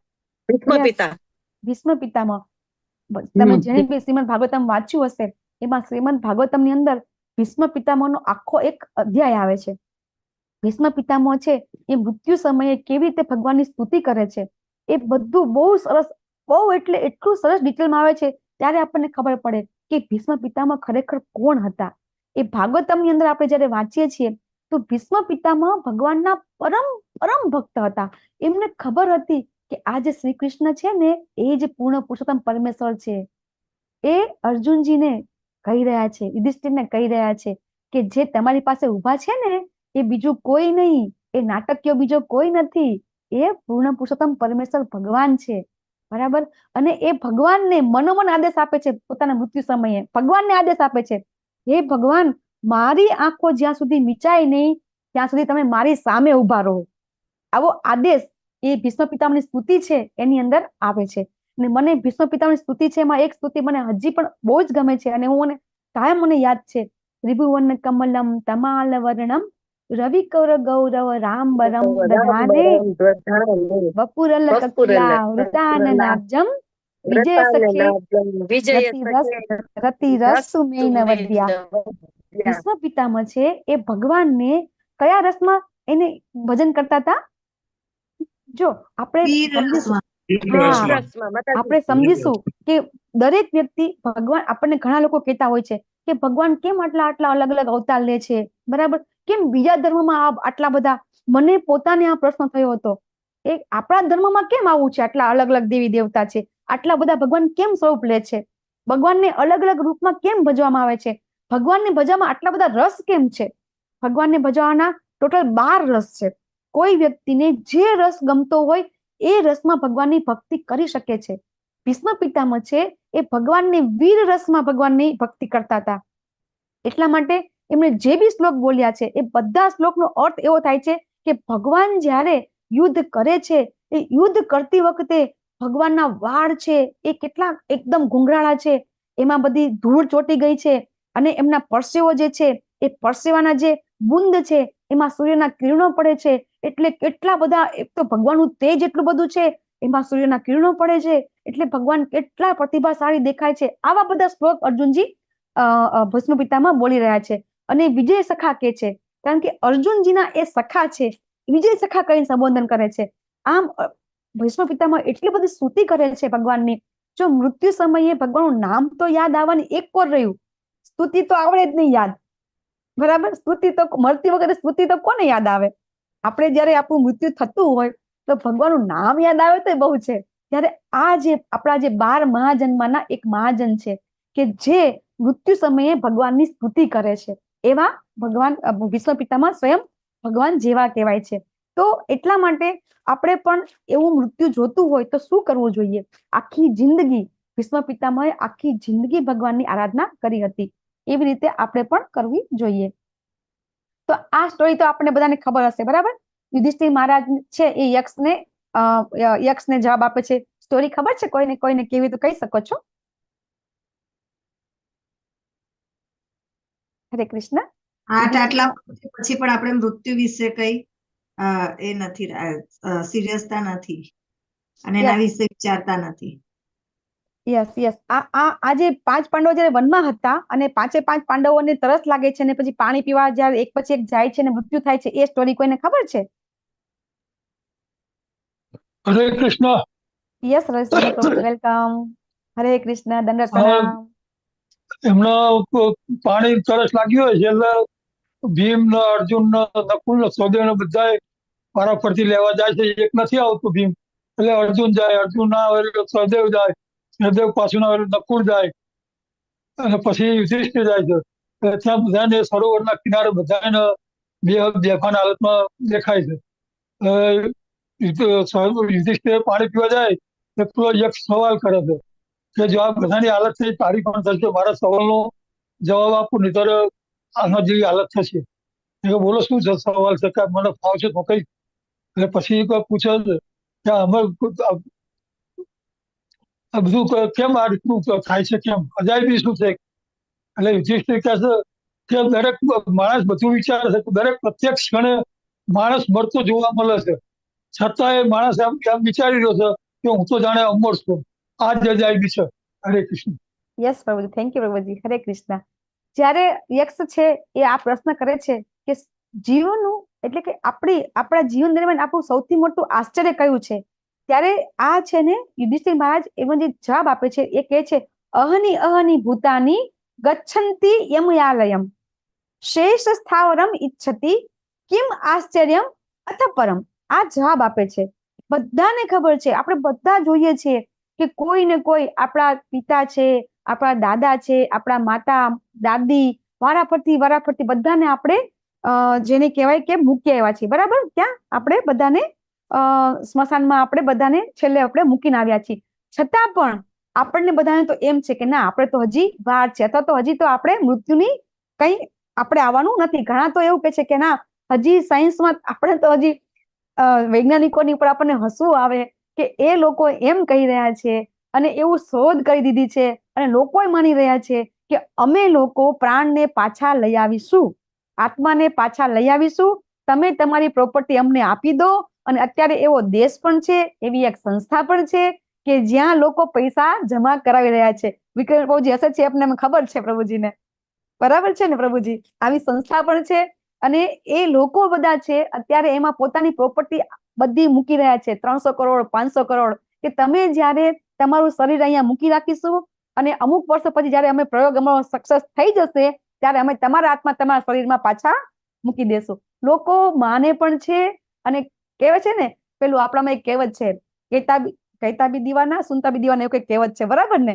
એવું લોકો અત્યારે માને છે. જ્યારે આ આશ્ચર્ય છે, શાસ્ત્ર એમ કે છે કે આ વસ્તુ શક્ય નથી. હા, આપણા જે બધા પહેલાના જે આપણા આચાર્ય મીન્સ કે આપણા શંકર ભગવાન છે, આપણા એમને બી અથવા નારદજી છે, બરાબર, એ અમુક ક્ષણ માટે આપણે અમુક સ્ટોરીમાં જોયું ને કે અમુક ક્ષણ માટે આત્માને પાછા લઈ આવે છે, અમુક ક્ષણ માટે. ભગવાન છે ને, ભગવાન બધું કરી શકે છે. જો ભગવાન છે ને, ગુરુ દક્ષિણામાં એમના ગુરુના પુત્રને લઈ આવ્યા હતા, તો એ ભગવાન કરી શકે. ભગવાન છે સૂર્યાસ્ત કરી શકે છે, સૂર્યોદય કરી શકે છે, ભગવાન કરી શકે છે, બરાબર. યુદ્ધમાં આપણને ખબર છે, જયદ્રથને મારવાના હતા ત્યારે અર્જુનજીને વ્રત લીધું કે ભાઈ હું આજે જો જયદ્રથને નહીં મારું તો હું આજે મારો પ્રાણ છોડી દઈશ. તો ભગવાન શું કરે છે? સૂર્યાસ્ત કરી દે છે. તો એ કોણ કરી શકે? એ ભગવાન કરી શકે. બાકી કોઈ વ્યક્તિ, જો અત્યારે આપણે બધા ભગવાનને ઈર્ષા કરવાના કારણે જન્મ લીધો છે, બધાને ભગવાન થવું છે ને એટલા માટે જ આપણો જન્મ થયો છે, આપણે આગળ સમજીશું. તો આ બધાને ભગવાન બની જવું છે, એટલા માટે આ બધી આપણે વ્યથા ભોગવી રહ્યા છીએ અને આ આશ્ચર્ય છે જે મૃત્યુ છે એ સમજી શકતા નથી. યસ રમેશ પ્રભુજી? દશમસ્કંદ 89 અધ્યાયમાં દ્વારકામાં બ્રાહ્મણના 10 પુત્રો પાછા લઈ આવ્યા હતા. ઓકે પ્રભુજી, થેન્ક યુ પ્રભુજી. હરે કૃષ્ણ. એ ભગવાન કરી શકે. હવે ભગવાન શું કે છે કે શું કરવું જોઈએ? આપણને કીધું તો ખરું કે મૃત્યુ સમયે ભગવાનને યાદ કરવા જોઈએ. તો એ યાદ કરવાની પ્રોસેસ તો જોઈએ ને, પદ્ધતિ તો જોઈએ ને, કે ભગવાનને કેવી રીતે યાદ કરીશું. તો ભગવાન પદ્ધતિ પણ આપે છે. તો ભગવાન એમ કે છે, યમ યમ વાપી સ્મરણ ભાવમ ત્યજંતી અંતે કલેવરમ. જે વ્યક્તિ મૃત્યુ સમયે જે ભાવનું સ્મરણ કરે છે, તમ તમ વેતિ કૌંતેય સદા તદ ભાવ ભાવિતઃ. ભગવાન એમ કે છે, મૃત્યુ સમયે તમે જે ભાવનું સ્મરણ કરશો એવા ભાવને નિશ્ચિતપણે પ્રાપ્ત કરશો. આપણે હરણની સ્ટોરી જોઈ હતી ને, ભરત રાજાની, બરાબર, કે મૃત્યુ સમયે જે ઈચ્છા થાય છે, જેમાં જીવ રહી જાય છે, બરાબર. ઘણા લોકો મૃત્યુ આપણે જોઈએ છે, આ બધા તમે બધા મારા વરિષ્ઠ બધા ભક્તો છો, તો તમે બધાએ જોયું હશે કે મરતી વખતે કોઈક દીકરીને યાદ કરે, કોઈક દીકરાને યાદ કરે, બરાબર. આવું હોય છે ને કે ભાઈ ફોરેન દીકરો ગયો હોય તો કે ફોરેન થી દીકરો આવી જાય ત્યાં સુધી એનો જીવ ટકી રહે, પછી એટલે એનું જેવો એ આવે એટલે એવો એનો દેહ છૂટી જાય. ને ઘણી વખત એવું કહેતા હોય છે કે કોઈ વ્યક્તિ હોય એને કોઈ બહુ જ આસક્તિ હોય ને, જીવ છૂટતો ન હોય. હમણાં જ આપણા જ એક માતાજી છે અહીં સુરેન્દ્રનગરમાં, બરાબર, એના સગા કાકીજી, બરાબર, એકદમ પથારીવશ, શરીર હાવ ક્ષીણ, બોલી શકે એવો નહીં, પણ આત્મા શરીરમાંથી નીકળે નહીં, બરાબર. આત્મા શરીરમાંથી નીકળે નહીં. આત્મા જવું પણ આત્મા નીકળે નહીં. એને એક ઈચ્છા હતી, જે ઈચ્છા એની પૂરી થઈને તરત એનો આત્મા નીકળી ગયો. હવે વિચાર કરો કે આપણું જે આ ભૌતિક શરીર છે, એ શરીર સાથે આત્માને કેટલો લગાવ છે. એ છૂટતો જ એને જ્યારે આપણું શરીર છૂટે છે તો આત્મા છે એ પોતે જલ્દીથી કરોડો વર્ષથી, કરોડો જન્મથી આત્મા છે એ શરીર સાથે કોઈ ને કોઈ શરીરમાં એ પ્રવેશ કરેલો હોય છે. તો એને પણ શરીર ત્યજતી વખતે આત્માને પણ તકલીફ પડે છે. એક એવું ગરુડ પુરાણ, તમે મારા પપ્પા એક્સપાયર થઈ ગયા એટલે મેં આખું ગરુડ પુરાણ બેસાડ્યું હતું. મને તો બહુ ઈચ્છા હતી, જસ્ટ હમણાં 6 મહિના પહેલા એક્સપાયર થયા છે. તો ગરુડ પુરાણ ની અંદર આવે છે કે જ્યારે આત્મા છે એ જ્યારે શરીરમાંથી આત્મા નીકળી જાય છે ને, મનુષ્યનું મૃત્યુ થઈ જાય છે, મૃત્યુ થાય છે, આત્મા તો નીકળવું જ પડે. તો આત્મા નીકળ્યા પછી પણ એ જે આત્મા છે, આપણે જે આપણો શરીરનો આત્મા છે ને, એ પાછો શરીરમાં પ્રવેશ કરવા પ્રયત્ન કરે છે. એ પોતે આત્મા પણ માનતો નથી કે હવે આ શરીરનું મૃત્યુ થઈ ગયું છે. જો આત્માને આપણે જ્યારે આધ્યાત્મિક ખોરાક નથી આપતા, આત્માને આપણે એવું જ્ઞાન નથી આપતા, કે આ શરીર છે અને આત્મા છે બે અલગ છે, તો આત્માને આ ભાન જ નથી, તો પછી જ્યારે આવું આધ્યાત્મિક જ્ઞાન નથી તો શું ગતિ થાય છે એ તો જે વ્યક્તિનું આત્મા જે જતું હશે એને જ ખબર પડતી હશે. પણ ગરુડ પુરાણ વાંચીએ તો આપણને ખ્યાલ આવે કે ગરુડ પુરાણમાં તો કેવું લખેલું છે. તમને ગરુડ પુરાણના પહેલા 6 અધ્યાય વાંચીએ ને તો રાત્રે તાવ આવી જાય, એટલા ભયંકર અધ્યાય છે. ગરુડ પુરાણના પહેલા સ્ટાર્ટિંગના અધ્યાય બહુ જ ભયંકર છે. પછીના અધ્યાયમાં જે આપણું જે બધી કર્મ છે એ પ્રમાણે જે આપણી ગતિ થાય છે એનું સોલ્યુશન પણ છે.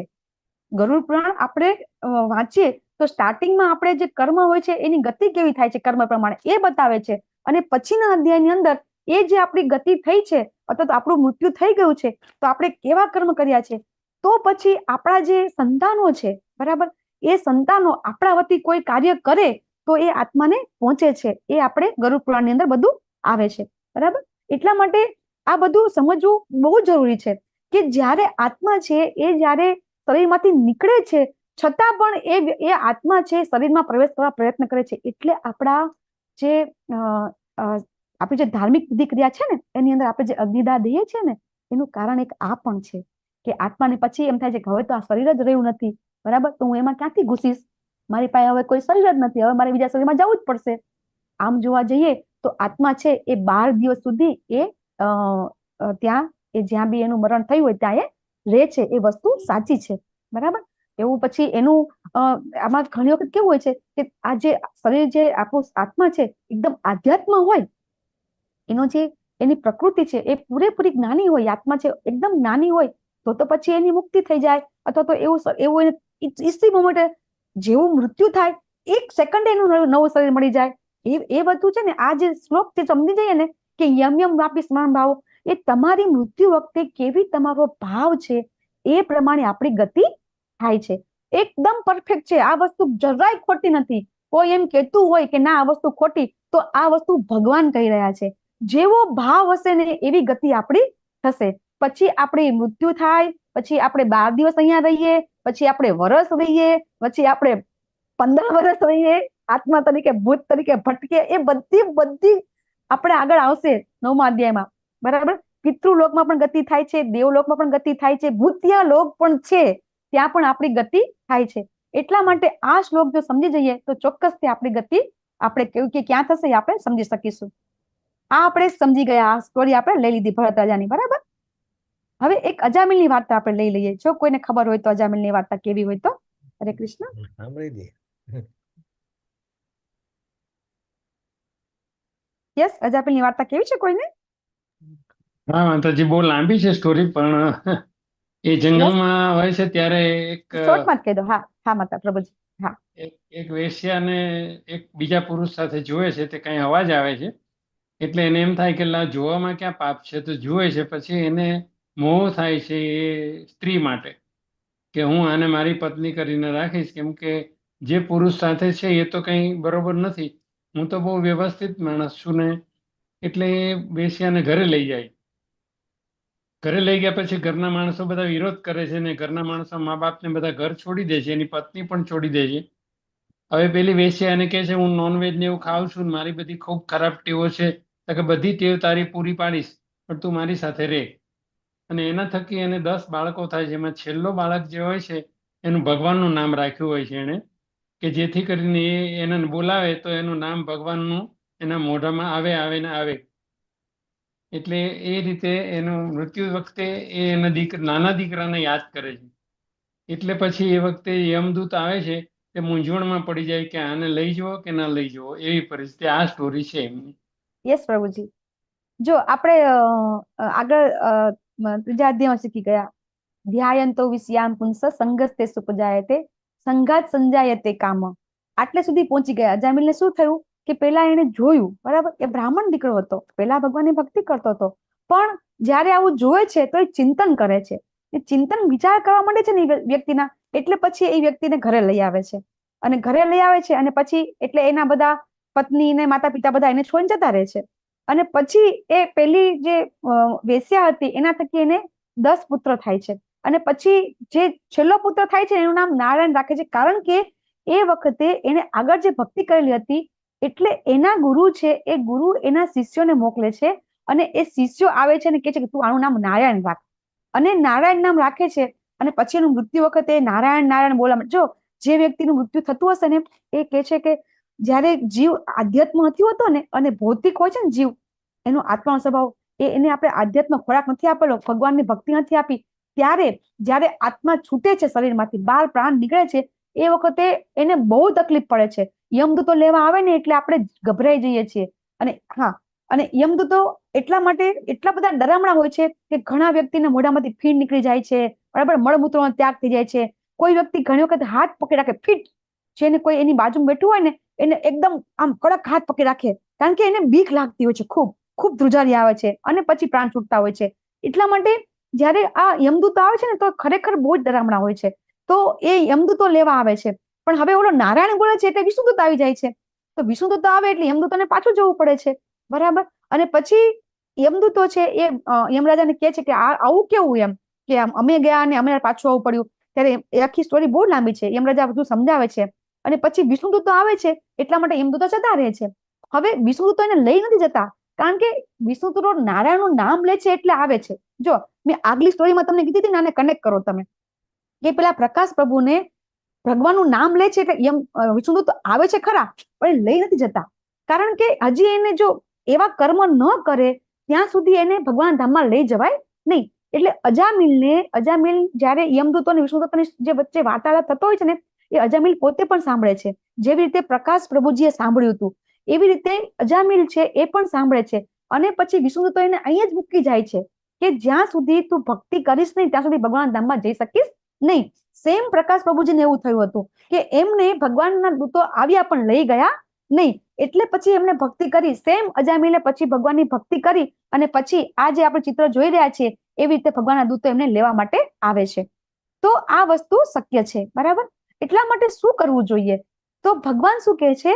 તસ્માત સર્વેષુ કાલેષુ મામ અનુસ્મર યુદ્ધ છે. એટલા માટે ભગવાન અહીંયા પહેલા શું કહે છે? મામ અનુસ્મર, પહેલા મારું સ્મરણ કર અને પછી યુદ્ધ કર, એટલે પછી તારું કાર્ય કર. આપણે સવારમાં ભગવાનનું નામ લઈ લઈએ છીએ, ભગવાનની ભક્તિ કરી લઈએ છીએ, પછી આપણે આપણા યુદ્ધ ઉપર જવાનું છે, જે અર્જુનજી ગયા હતા. એટલે આપણે આમાં ભગવાને એમ નથી કીધું કે પહેલા યુદ્ધ કર ને પછી અનુસ્મરણ કર. યુદ્ધ જ મામ અનુસ્મરણ એમ નથી કીધું ભગવાને. આ શ્લોકમાં જો આ શ્લોક બીજા લોકો વાંચતા હશે તો એ લોકો આવી રીતે સમજી શકશે નહીં, પણ આપણને આપણા આચાર્ય સમજાવે છે કે અહીંયા ભગવાન શું કહેવા માંગે છે? પહેલા મારું સ્મરણ કર અને પછી યુદ્ધ કર. આપણે જે બી કાર્ય કરવાનું છે, જે બી કર્તવ્ય કરવાનું છે, એ આપણું મન છે, આપણી બુદ્ધિ છે, એ ભગવાનમાં સ્થિર કરી અને કર્તવ્ય કર્મ કરવાનું છે. તો ભગવાન એમ કહે છે કે નિશ્ચિતપણે તું મને પ્રાપ્ત કરી શકીશ. હવે અહીંયા ભગવાન શું કહે છે કે એના માટે શું કરવાનું? તો અભ્યાસ યોગેન યુક્તેન, અભ્યાસ યોગ યુક્તેન. એટલા માટે આપણે અભ્યાસ કરવાનો છે. અભ્યાસ એટલે શેનો અભ્યાસ? ભગવાનનું નામ લેવાનો અભ્યાસ. અભ્યાસ એટલે આપણે એક પ્રેક્ટિસ, જેને આપણે અભ્યાસને આપણે પ્રેક્ટિસ તરીકે સમજી શકીએ છીએ કે આપણે એની પ્રેક્ટિસ કરવાની છે હંમેશા, સતત, બરાબર. એવું કે છે ભગવાન કે અભ્યાસ યોગ યુક્તેન ચેતસા ન અન્ય ગામિન, બરાબર.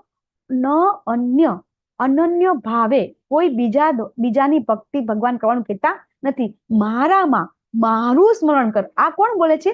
ભગવાન બોલે છે. ભગવાન એમ કે છે તું મારું સ્મરણ કર. આપણે જ્યારે કોઈ બી દેવી દેવતાની આપણે ભાવનાથી પૂજા કરશું તો આપણે એમની ગતિ પ્રાપ્ત કરશું. પણ ભગવાન એમ કે છે કે તું મને પ્રાપ્ત કરવો હોય તો તું મને સ્મરણ કર, મારું સ્મરણ કર. એવું આ શ્લોકમાં ભગવાન કહી રહ્યા છે. પરમમ પુરુષમ દિવ્યમ. અહીંયા ભગવાન એમ કે છે કે પરમ પુરુષ દિવ્ય કોણ છે? પરમ પુરુષ દિવ્ય ફક્ત ને ફક્ત ભગવાન પોતે છે. એટલા માટે ભગવાનને પરમ પુરુષ કહેવામાં આવ્યા છે. તો પરમ પુરુષ તરીકે ભગવાનને જ કહેવામાં, સંબોધિત કરવામાં આવે છે. ભગવાનનું સ્મરણ કઈ રીતે કરવું જોઈએ, બરાબર. તો એ આપણે અત્યાર સુધી શીખી ગયા. હવે અહીંયા ભગવાન શું કહે છે? મનુષ્ય પરમ પુરુષનું ધ્યાન સર્વજ્ઞ પુરાતન નિયંતા લઘુતરથી પણ લઘુતમ કવિમ પુરાણમ અનુસાહ સિતાર અણોરણ્યા સમ અનુસ્મરદેત. ભગવાન એમ કહે છે કે ભગવાન કેવા છે, બરાબર. ભગવાનની કઈ રીતે ભક્તિ કરવી જોઈએ? તો દાખલા તરીકે આપણે સમજીએ છીએ કે આપણે હજી આ વાત લીધી હતી કે આત્માની સાઈઝ કેટલી છે? કોઈને આપણા ક્લાસમાં કોઈને ખબર? આપણી જે આત્મા છે એની સાઈઝ કેટલી છે? કોઈને ખબર હોય? વાળના અગ્રભાગની 10,000 દસમો ભાગ. એક વાળના 10,000માં ભાગ જેટલું. યસ, વાળના ટોચના જે વાળનો અગ્રભાગ છે, બરાબર, એના ટોચ એ અગ્રભાગ છે એના 10,000માં ભાગ જેટલો. તો આ આત્માની સાઈઝ છે. તો ભગવાન છે એમ કે છે કે આપણા હૃદયમાં બિરાજમાન થાય છે, તો ભગવાન કેટલા સૂક્ષ્મ રૂપે બિરાજમાન થઈ શકતા હશે, બરાબર. ભગવાન એટલા સૂક્ષ્મ પણ થઈ શકે છે, અને ભગવાન અનંત બ્રહ્માંડ, ભગવાનનું વિરાટ સ્વરૂપ છે, એ ભગવાનના શરીરમાં બિરાજમાન છે. તો ભગવાન છે એ આપણે એમની કલ્પના કરી શકતા નથી, અચિંત્ય છે. ભગવાનનું ચિંતન કરવું આપણા માટે અશક્ય છે. ભગવાન એટલા માટે ભગવદ ગીતા કોઈ વાંચે તો ઘણી વખત એ ભટકાઈ જાય છે, કારણ કે એને જો જ્ઞાન પરંપરામાંથી ન મળ્યું હોય, આજે હું જ્ઞાન તમને આપી રહ્યું છે, એ મને મારા ગુરુએ એમના ગુરુએ એ જે ભગવાને કીધું છે એ પ્રમાણે આપણે આપીએ છીએ, એટલા માટે સમજી શકીએ છીએ. બાકી ભગવદ ગીતા આપણે આપણી મેળે વાંચવા જઈએ તો આપણને સમજમાં આવતું નથી. ભગવાન કેવા છે? પુરાતન છે. પુરાતન એટલે કે પુરાણા, બહુ જ ભગવાન છે એમનો આપણે અજન્મા છે, આપણને ખબર છે. તો ભગવાન છે અજન્મા છે, ભગવાન કરોડો વર્ષના છે, તો ભગવાન ઘરડા નથી, ભગવાન તે છતાં નવયવન છે, બરાબર. લઘુત્તરથી પણ લઘુત્તમ, એ તમને મેં સમજાવ્યું. બધાના પાલન કરતા, આપણી ભૌતિક કલ્પનાથી, આપણી વિચારસરણી શક્તિથી પણ ભગવાન પરે છે. આપણે ભગવાનનું ચિંતન કરવું હોય તો કરી શકતા નથી. તો આપણે ભગવાનનું ચિંતન કેવી રીતે કરવું, બરાબર?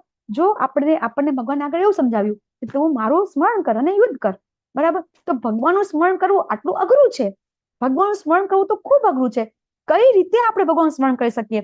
એટલા માટે જ જે ભગવાન છે આપણને અલગ અલગ એમના રામ, કૃષ્ણ, બરાબર, પરશુરામ, નરસિંહ અવતાર આવી રીતે આવે છે. જેને ભગવાનનું સૌમ્ય રૂપ ગમતું હોય એ ભગવાનના રામ રૂપમાં પૂજા કરી શકે છે. જેને ભગવાનનું ઉગ્ર રૂપ ગમતું હોય એ ભગવાનના નરસિંહ ભગવાન રૂપમાં પૂજા કરી શકે છે. એટલે ભગવાનને આપણે અલગ અલગ રૂપમાં અને અલગ અલગ રીતે, બરાબર. જે કોઈ લોકો, જે ઘણા લોકો આપણે જોઈએ છે કે ભગવાનને એકદમ બાળ ગોપાળ તરીકે પૂજા કરે છે, બરાબર. તો એ લોકો ભગવાનને એમના વાત્સલ્ય રૂપે, એટલે કે એ ભગવાનના માતા પિતા તરીકે પોતાને રજૂ કરતા હોય છે, અને એ રીતે વાત્સલ્ય ભાવમાં ભગવાનને પ્રેમ કરતા હોય છે. અર્જુનજી સખા ભાવમાં પ્રેમ કરતા હતા.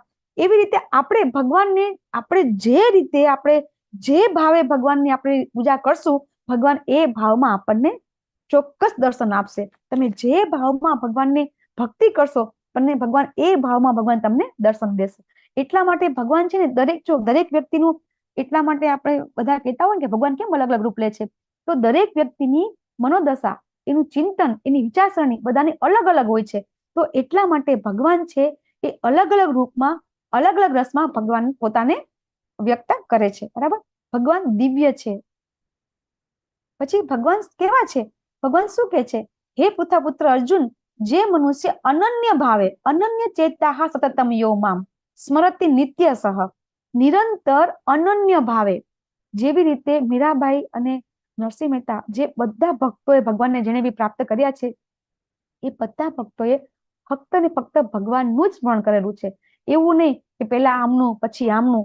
નરસિંહ મહેતા ચોક્કસ શંકર ભગવાનના ભક્ત હતા, પણ શંકર ભગવાન એમને પ્રસન્ન થયા હતા, અને પ્રસન્ન થયા પછી એમને ભગવાનની ભક્તિ આપી હતી. કારણ કે શંકર ભગવાન તો પરમ વૈષ્ણવ છે, બરાબર. એ તમે ભાગવતમ અધ્યાય 4, સ્કંદ 4, એની અંદર પ્રચેતાઓ અને સ્વયં ભગવાન છે એ રૂબરૂ દર્શન આપે છે. પ્રચેતાઓને ભગવાન રૂબરૂ દર્શન આપે છે, અને પોતે રુદ્ર ગીતમાં ભગવાનના જે અનિરુદ્ધના એ જે શંકર ભગવાન છે એ સ્કંદ 4ની અંદર પ્રચેતાઓને જે ભગવાનના શ્લોકોની સ્તુતિ કરે છે, શ્લોકો દ્વારા સ્તુતિ કરે છે, એ સ્તુતિમાં એ શંકર ભગવાન, શિવ ભગવાન છે એ ભગવાનના અનિરુદ્ધ સ્વરૂપના રૂપે સ્તુતિ કરે છે. તમે લોકો ભાગવતમનો 4થો સ્કંદની અંદર 12મો કે 15મો અધ્યાય છે, આઈ થિંક, જેને હમણાં લલિત કુમાર પ્રભુજી હમણાં જતા આપણે, બરાબર ને, પ્રચેતાઓનું આવ્યું હતું. તો એની ચોથા સ્કંદમાં આઈ થિંક 12મો અધ્યાય હતો ને લગભગ. એમાં પ્રચેતાઓ છે ને, એ પ્રચેતાઓ રૂબરૂ શંકર ભગવાનને મળે છે, અને શંકર ભગવાન છે એ રુદ્ર ગીતમાં શ્લોકો દ્વારા રુદ્ર સ્તુતિ કરે છે, જેને રુદ્ર ગીત કહેવામાં આવે છે. અને એ સ્તુતિ આપણે બધા પણ જ્યારે શંકર ભગવાનનો શિવરાત્રી ને એવું હોય છે ને, ત્યારે આપણે પણ ઇસ્કોનની અંદર રુદ્ર ગીતના પઠન પાઠન કરતા હોઈએ છીએ. તો એની અંદર શંકર ભગવાન છે ભગવાનના અનિરુદ્ધ સ્વરૂપની ઉપાસના સ્તુતિ કરે છે. તો એવી રીતે કોઈ બી ભક્ત હોય એ ભગવાનનું અનન્ય ભાવે જો ચિંતન કરે, બરાબર, અને ભગવાનનું ભક્તિમય સેવા કરે તો એના માટે તસ્ય અહમ સુલભ પાર્થ, એના માટે હું પ્રાપ્ત કરવું સરળ છે. ભગવાન પ્રાપ્ત કરવા મુશ્કેલ છે એ આપણે અત્યારે જોઈશું ગોલોકાચાર્ટમાં, પણ ભગવાન એમ કહે છે કે હું છતાં પણ સરળ છે. ભૌતિક વિશ્વ અને આધ્યાત્મિક વિશ્વ વચ્ચે શું ડિફરન્સ છે, બરાબર? તો ભગવાન એમ કહે છે કે જો કોઈ વ્યક્તિ મને પ્રાપ્ત કરે તો પછી આ જે દુખાલય જગત છે એ જગતમાં પાછા આવતા નથી, એવું ભગવાન અહીંયા સમજાવે છે. તો ભગવાનનું ધામ કેવું છે એ આપણે જોવું છે, બરાબર? આ બ્રહ્મ ભુવનના લોકા પુનરાવર્તિનો અર્જુન મામુપેતિ તું કોંતેય પુનર્જન્મ ન વિદ્યતે. ભગવાન કહે છે આ ભૌતિક જગતમાં બધા લોકોથી માંડી ઉપરથી માંડીને નીચે સુધીના બધા દુઃખોના સ્થાન છે, જ્યાં વારંવાર જન્મ મરણ થયા કરે છે, પરંતુ મારું ધામ છે ત્યાં આવ્યા પછી જન્મ થતો નથી.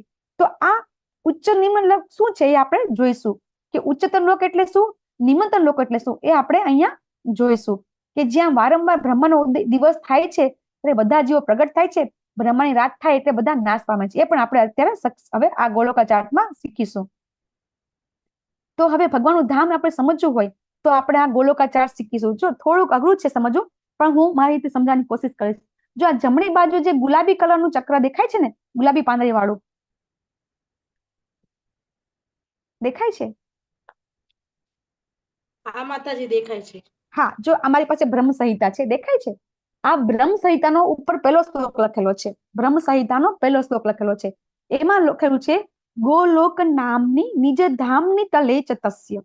શું કે છે? ગોલોક ધામની નીચે, બરાબર, દેવી મહેશ હરિ ધામ અસુ તેસુ તેસુ. દેવીનું ધામ સૌથી નીચે છે, પછી મહેશ એટલે શિવનું ધામ છે, અને પછી હરિ ધામ અસુ તેસુ તેસુ. તો આ છે ને સૌથી પહેલા અહીંયા બ્રહ્મ સંહિતાની અંદર આ ઉપર શ્લોક છે. સાઈડમાં બધા રેફરન્સ આપેલા છે, તમને યુટ્યુબમાં પણ મળી જશે. ગોલોકાચાર્ટ સર્ચ કરશો ને તો યુટ્યુબમાં પણ મળી જશે. આ ગોલોકા ધામ છે, સૌથી ઉપર છે, આ ભગવાનનું ધામ છે, બરાબર? અહીંયા વચ્ચે આ ભગવાન છે, એ ભગવાન અહીંયા એમની નિત્ય લીલા કરે છે. જો આપણે અહીંયા આગળ સમજીશું કે જે આ જે ગોલોકા ધામ છે ને, આ ગોલોકા ધામમાં ભગવાન પોતાના દ્વિભુજ શ્યામ સુંદર મુરલીમોહનના રૂપ રૂપે ભગવાન અહીંયા પોતે બિરાજમાન રહે છે. અને આ બાજુમાં છે, બરાબર, એ વૈકુંઠ છે, કે જ્યાં બધા જ જે બી આપણે જેની બી ભક્તિ કરતા હોય, રામની ભક્તિ કરતા હોય તો રામનું અયોધ્યા નગરી પણ અહીંયા વૈકુંઠમાં છે, બરાબર? અહીંયા દ્વારકા નગરી, અહીંયા વૃંદાવન બધું જ છે, અનંત વૈકુંઠો છે. જેવી રીતે 100% જે સૃષ્ટિ હોય એમાં 75% જે આધ્યાત્મિક જગત છે ને, આ 75% આ છે, વૈકુંઠ છે, અનંત વૈકુંઠ છે. વૈકુંઠ એટલે શું? કે જ્યાં કુંઠ નથી, એને વૈકુંઠ કહેવામાં આવે છે. આ વૈકુંઠ અનંત વૈકુંઠ છે. અહીંયા ભગવાન છે એ બધા પોતપોતાના અલગ અલગ રૂપે ભગવાનના અહીંયા ગ્રહ છે. અહીંયા રામ ભગવાન પોતે પોતાનો ગ્રહ, રામ ભગવાન અયોધ્યા પણ અહીંયા છે, બરાબર? અહીંયા બધા જ વૃંદાવન છે, અહીંયા દ્વારિકા છે, બધું ભગવાન અહીંયા રહે છે. પણ અહીંયા ભગવાન છે ને એ પોતાના ચતુર્ભુજ સ્વરૂપે નિવાસ કરે છે. અહીંયા ભગવાન છે ને પોતાના મૂળ રૂપ કયું છે એ આપણે 11મા અધ્યાયમાં સમજીશું. એમાં અર્જુનજીને સમજાવે છે કે મારું મૂળ રૂપ છે એ દ્વિભુજ શ્યામ સુંદર.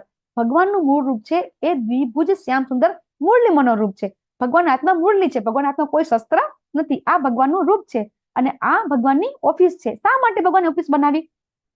તો મેં તમને હમણાં સમજાવ્યું કે આપણે બધાએ જ્યારે આપણે બધા અહીંયા ભગવાનના ધામમાં જ હતા, અને ભગવાનના ધામમાં આપણે પોતે પણ નિત્ય ભગવાન લીલામાં પ્રવેશ હતા. પણ પછી જ્યારે આપણને ઈચ્છા થઈ કે ના ભગવાન તમે જ બધું ભોગવો, અમારે ભોગવવું ન પડે, તો એટલા માટે આપણા માટે ભગવાને આ ભૌતિક જગતનું નિર્માણ કરે છે. આ નીચે દેખાય છે ને એ આપણું ભૌતિક જગત છે. આપણે ગઈકાલે જોયું આ જે મહાવિષ્ણુ છે, આ મહાવિષ્ણુ છે. ભગવાન જ્યારે આપણે ઈચ્છા કરીએ છીએ ને ત્યારે ભગવાન પોતાનો પહેલો પુરુષ અવતાર કરે છે, એને કહેવાય છે મહાવિષ્ણુ. આ મહાવિષ્ણુના રોમ છિદ્રોમાંથી અનેક બ્રહ્માંડો, આ બધા ગોળ ગોળ જે દેખાય છે ને, આ બધા બ્રહ્માંડો છે. અને એની અંદર આ છે એ જે મોટો ગોળો જે દેખાય છે, બરાબર, જે એકદમ એની પર જ્યાં 7 લેયર છે, અને વચ્ચે આ દેખાય છે 14 લોક છે. આ એક બ્રહ્માંડ છે. આ બધા અનંત બ્રહ્માંડો નીકળે છે, એમાંથી આપણે એક બ્રહ્માંડ વિશે આપણે સમજીશું, કારણ કે આપણે એક બ્રહ્માંડની અંદર બિરાજમાન છીએ. તો અહીંયા ભગવાન શું કરે છે? પહેલા ભગવાન પોતે મહાવિષ્ણુ તરીકે બધા બ્રહ્માંડ ઉત્પન્ન કરે છે. પછી ભગવાન છે ને આ એક બ્રહ્માંડ છે, એ બ્રહ્માંડની અંદર એઝ અ ગર્ભોદક્ષ વિષ્ણુ તરીકે, આને મહાવિષ્ણુ કહેવાય છે અને આ કહેવાય છે ગર્ભોદક્ષ વિષ્ણુ. અને આ બ્રહ્માંડને ભગવાન પોતાના પરસેવાથી અડધું ભરી દે છે. અને પછી એની અંદર શેષનાગ છે, એની ઉપર ભગવાન છે એ સૂએ છે, શેષનાગ પર સૈયા પર શયન કરે છે, અને અહીંયા લક્ષ્મીજી એમની સેવા કરે છે. આપણે આ ચિત્ર બધાએ જોયું જ હશે. તો આ ચિત્ર છે એ કોનું છે? ભગવાનના ગર્ભોદક્ષા વિષ્ણુ છે. અને પછી આ ભગવાનની નાભી કમળમાંથી આ બ્રહ્માજી ઉત્પન્ન થાય છે. બ્રહ્માજી ઉત્પન્ન થાય છે ત્યારે બ્રહ્માજીને કશું દેખાતું નથી. આ બ્રહ્માંડની અંદર એકદમ અંધારું છે, કારણ કે હજી સૂર્ય, ચંદ્ર વગેરેનો ઉદય થયો નથી, એનું નિર્માણ પણ થયું નથી. આ બ્રહ્માંડની અંદર બધું જ છે, પણ બ્રહ્માંડની અંદર અંધારું છે, કારણ કે હજી કોઈનો પણ અહીંયા નિવાસ થયો નથી. પછી બ્રહ્માજીના હૃદયમાં ભગવાન છે એ જ્ઞાન આપે છે. અને એમાં છે ને તમે લોકો બૃહદ ભાગવતની અંદર આવે છે કે બ્રહ્માજી એમ કહે છે કે મને મૂળાક્ષરનો 16મો અને 21મો શબ્દ સંભળાય છે. 16મો શબ્દ છે ત અને 21મો શબ્દ છે પ. આ શબ્દ એમને સંભળાય છે અને બ્રહ્માજી તપ કરે છે, અને પછી ભગવાન છે એમને હૃદયમાં જ્ઞાન આપે છે. ભાગવતમના પહેલો શ્લોક આવે છે, તેને બ્રહ્મ હૃદા કવયે. બ્રહ્માના હૃદયમાં કોણ જ્ઞાન આપે છે? ભગવાન જ્ઞાન આપે છે. અને પછી બ્રહ્માજી છે આ 14 લોકનું નિર્માણ કરે છે. બરાબર. આ 14 લોકની અંદર આપણે જે પૃથ્વી લોક છે 7મા લોક ઉપર છે, એને આપણે ભૂલોક પણ કહીએ છીએ, ભૂલોક પણ કહીએ છીએ. એની ઉપર આવે છે ભુવરલોક, પછી એની ઉપર આવે છે સ્વર્ગલોક. તો સ્વર્ગલોક છે એ આ જે 14 લોક છે એમાં 5મા નંબર ઉપર છે. બરાબર. તો આ આપણે 14 લોક અને નીચે જે 7 છે એ 7 પાતાળ છે. આપણે અત્યારે ટાઈમ નથી, પછી ડિટેલમાં આપણે લઈ લેશું, જ્યારે ટાઈમ મળશે ત્યારે હું તમને બહુ ડિટેલમાં સમજાવીશ. બરાબર. અને આ જે 7 લેયર છે ને એ 7 લેયર છે એ પૃથ્વી, જળ, અગ્નિ, વાયુ, આકાશ, મહત્તત્વ અને અહંકાર, આના 7 પડ છે. એ આપણે આગળ સમજીશું. આ બ્રહ્માંડની બહાર આટલા 7 પડ છે.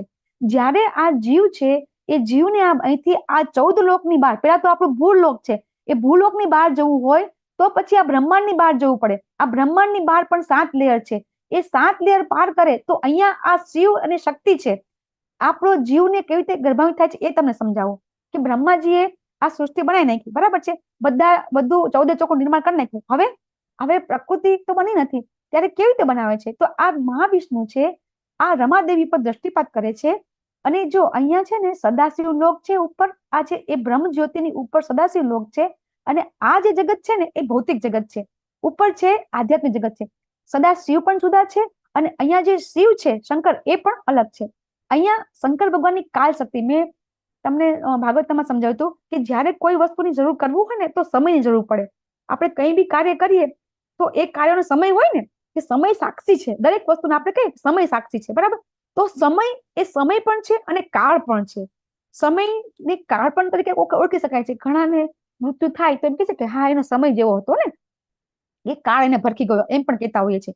તો એ કાળ પણ, એ કાળની શક્તિ છે એ ભગવાન શિવની છે. એ કાળની શક્તિ દ્વારા આ જે રમાદેવી પર જયારે દ્રષ્ટિપાત કરે છે ત્યારે આ માયાદેવી અને શિવની શક્તિની મદદથી એક આખું સંયોજન થાય છે કે જેને એક જે શિવની જે શક્તિ, જે કાળ શક્તિ છે, સમય શક્તિ છે, એને આપણે એક સંકેત તરીકે, સંકેત એટલે લિંગ, એને સંકેત કહેવાય, સાઇન. બરાબર. એ સાઇન છે એ આ ભૌતિક પ્રકૃતિ છે આખી. બરાબર. એની ઉપર જયારે દ્રષ્ટિપાત થાય છે ત્યારે બધા આ જે જીવો છે ઉત્પન્ન બધા થાય છે. અને એને ભગવાન છે એ જ્યારે ભગવાન એ અંદર બધા સ્થાપિત તો થઈ જાય છે, બધા કોની મદદથી? શિવ અને શક્તિની મદદથી. અને પછી આપણે શક્તિને દુર્ગા દેવી પણ કહેવામાં આવે છે. શા માટે? તો જે આ ભૌતિક જગતનો જે દુર્ગ છે, બરાબર, એની રક્ષા કોણ કરે છે? એ દુર્ગા દેવી છે. એ દુર્ગા દેવી વગર આ કોઈ વસ્તુ શક્ય થતી નથી. શિવ અને શક્તિની મદદથી આ બધા જીવો છે આ 14 લોકની અંદર એમની આગલા જન્મની એમના જેની છેલ્લી ઈચ્છા અને આખા જીવનના કર્મ એ પ્રમાણે એમને અહીંયા જગ્યા મળે છે. પછી ભગવાન પાછા, જો આ જગ્યા આ બધું થઈ જાય છે, પણ આ બધું હજી અચેતન છે. બરાબર. દાખલા તરીકે કોઈ બિલ્ડિંગ બની જાય, એમાં કોઈ રહેવા ન આવે તો બિલ્ડિંગ કે ઘરમાં કોઈ રહેવા ન આવે તો ઘર ના કહેવાય. તો એવી રીતે આ ઘર બની ગયું. બરાબર. પણ પછી ભગવાન છે જ્યાં સુધી એઝ અ પરમાત્મા શિરોદક્ષ વિષ્ણુ તરીકે જ્યાં સુધી ભગવાન પ્રવેશ કરતા નથી ત્યાં સુધી આ સૃષ્ટિ છે જે અચેતન રહે છે. અને પછી ભગવાન જયારે પરમાત્મા તરીકે બિરાજમાન થાય છે ત્યારે આ સૃષ્ટિ છે ચેતનવંતી થાય છે. અને આ જે ભગવાનનું જે ધામ છે, બરાબર, એ ધામ એ સ્વયં પ્રકાશિત છે. ત્યાં કોઈ જગ્યાનો કોઈ પણ સૂર્યચંદ્રની જરૂર પડતી નથી. સૂર્યચંદ્ર ક્યારે થાય છે? અહીંયા થાય છે. જ્યારે બ્રહ્માજી 14 લોકનું નિર્માણ કરે છે પછી આ બધા ગ્રહો ઉત્પન્ન થાય છે અને પછી આ બધું પ્રકાશિત થાય છે. જ્યારે ભગવાનનું ધામ છે એ ભગવાનનું ધામ કેવું છે?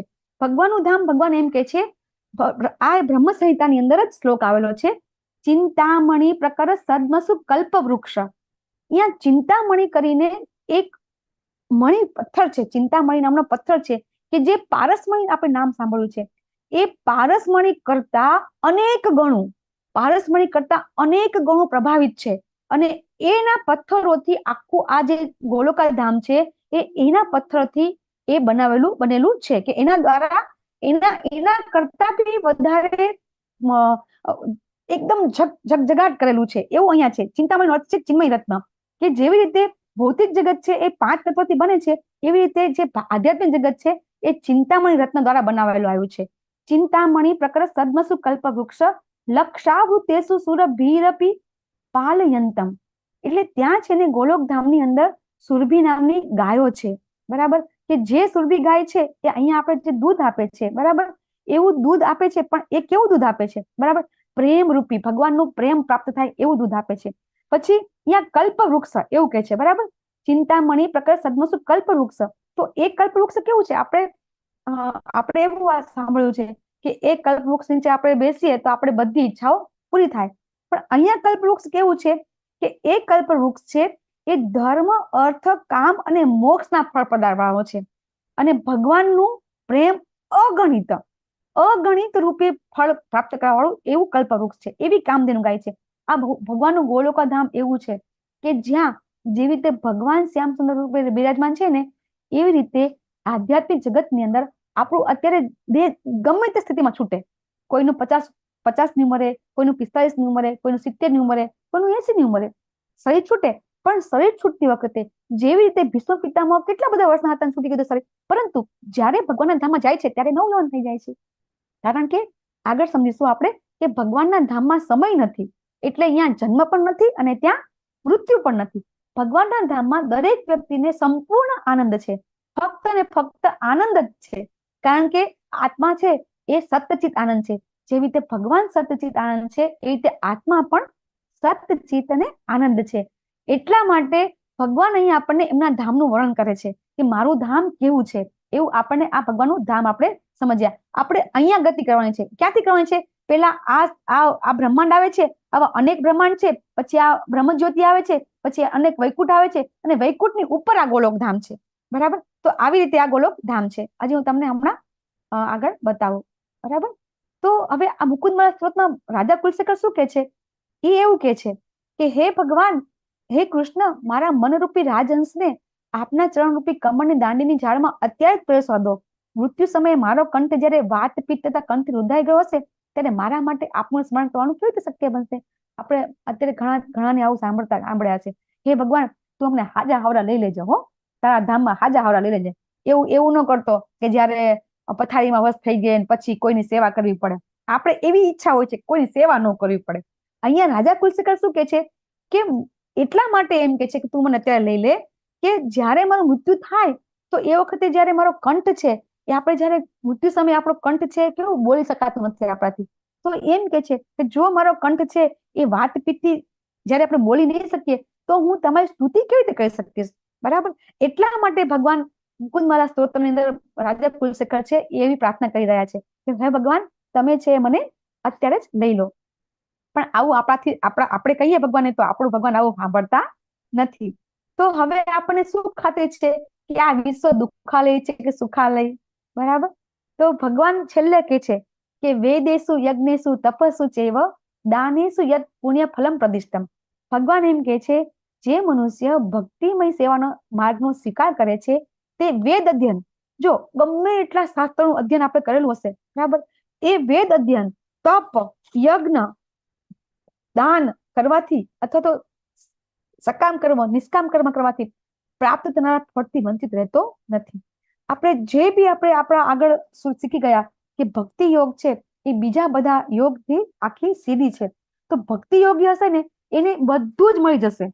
એટલે કે ભક્તિ યોગ છે ને એ લિફ્ટ છે. બીજા બધા યોગથી આપણે ધીમે ધીમે આગળ વધીએ એના કરતા ડાયરેક્ટ ભગવાનની ભક્તિ કરીએ ને તો આ બધું ફળ પ્રાપ્ત થઈ જાય છે. ભગવાન આ શ્લોકમાં આપણને એ સમજાવે છે. અત્યેતિ તત્ સર્વમિદમ વિદિત્વા યોગી પરમ સ્થાનમ ઉપેતિ ચાદ્યમ. ભગવાન એમ કહે છે કે ફક્ત ને ફક્ત ભક્તિ કરવાથી આ બધા ફળો પામે છે અને અંતે સર્વોપરી સનાતન ધામને એ લોકો પામે છે. તો આ બધું આપણે દરેક અધ્યાયમાં ભક્તિનું મહત્વ ભગવાન આપણને સમજાવે છે. એટલા માટે આપણા આચાર્ય છે સૌથી વધારે ભક્તિને હાઇલાઇટ કરે છે. આપણે આ બધું શીખી ગયા. બહુ જ મહત્વનો અધ્યાય હતો. કદાચ થોડુંક સમજણ ન પડી હોય તો તમને ગોલોકા ચાર્ટમાં હું તમને થોડું સમજાવવા કોશિશ કરું કે જો આ જે ગોલોકા ચાર્ટ છે ને, જો સૌથી ઉપર છે ને ગોલોકા ધામ છે, પછી આ જે છે ને આ ગોલોકા ધામ નીચે આ વૈકુંઠ છે, બરાબર. અને વૈકુંઠની નીચે આ તમે જોઈ રહ્યા છો ને, આ ઉપર છે એ સદાશિવ લોક છે અને આ જે નીચે છે, બરાબર, એ છે એ આપણે જે કૈલાસ ધામ કહીએ છીએ ને ભગવાનનું, આ એ ભૌતિક જગતમાં છે. શંકર ભગવાન આધ્યાત્મિક જગતમાં પણ સ્થાન છે અને ભૌતિક જગતમાં પણ સ્થાન છે. અને આપણે એમ કહીએ છીએ કે ભગવાન જયારે શિવ છે તાંડવ નૃત્ય કરે છે એટલે કાળ રૂપે આવે છે, બરાબર. તો કાળ એટલે સમય અને કાળ એટલે મૃત્યુ પણ થાય છે. અને ભગવાન એમ આપણને 10મા અધ્યાયમાં સમજાવશે, બરાબર, 11મા અધ્યાયમાં કહેશે કે સર્વ વિનાશકારી કાળ પણ હું છું. તો કાળ પણ ભગવાન પોતે જ છે. તો શિવ અને ભગવાન આપણે અહીંયા સમજીશું કે કેટલો એનો ડિફરન્સ છે, બરાબર. એ અહીંયા આપણે જોશું. અને આ છે આપણે આ જે બધા બ્રહ્માંડ છે એનું આ એક બ્રહ્માંડ છે. અને એવું કહેવામાં આવે છે કે આપણું બ્રહ્માંડ તો આ બધા બ્રહ્માંડ કરતા ઘણું નાનું છે. એની સ્ટોરી પણ હું તમને આગળ કહીશ કે આપણું બ્રહ્માંડ છે, આ જે બધા બ્રહ્માંડ છે ને એ બ્રહ્માંડ તો આ આપણા અત્યારે જે આપણું બ્રહ્માંડ છે, આપણે જે પૃથ્વીમાં રહીએ છીએ એ પૃથ્વી કરતા અને એ પૃથ્વીમાં આ જે બ્રહ્માંડ છે એના કરતા અનેક ગણા મોટા બ્રહ્માંડ છે. આપણા બ્રહ્માજીને ચતુર્મુખ છે ને, તો એવા બી બ્રહ્માજી છે કે જેમને 8, 10, 20, 100, 1000 મુખ છે. એવા બી બ્રહ્માજી છે. એટલા માટે આપણે થોડું સમજવું હોય તો થોડોક ટાઈમ જોશે, પણ ધીમે ધીમે આપણે સમજીશું.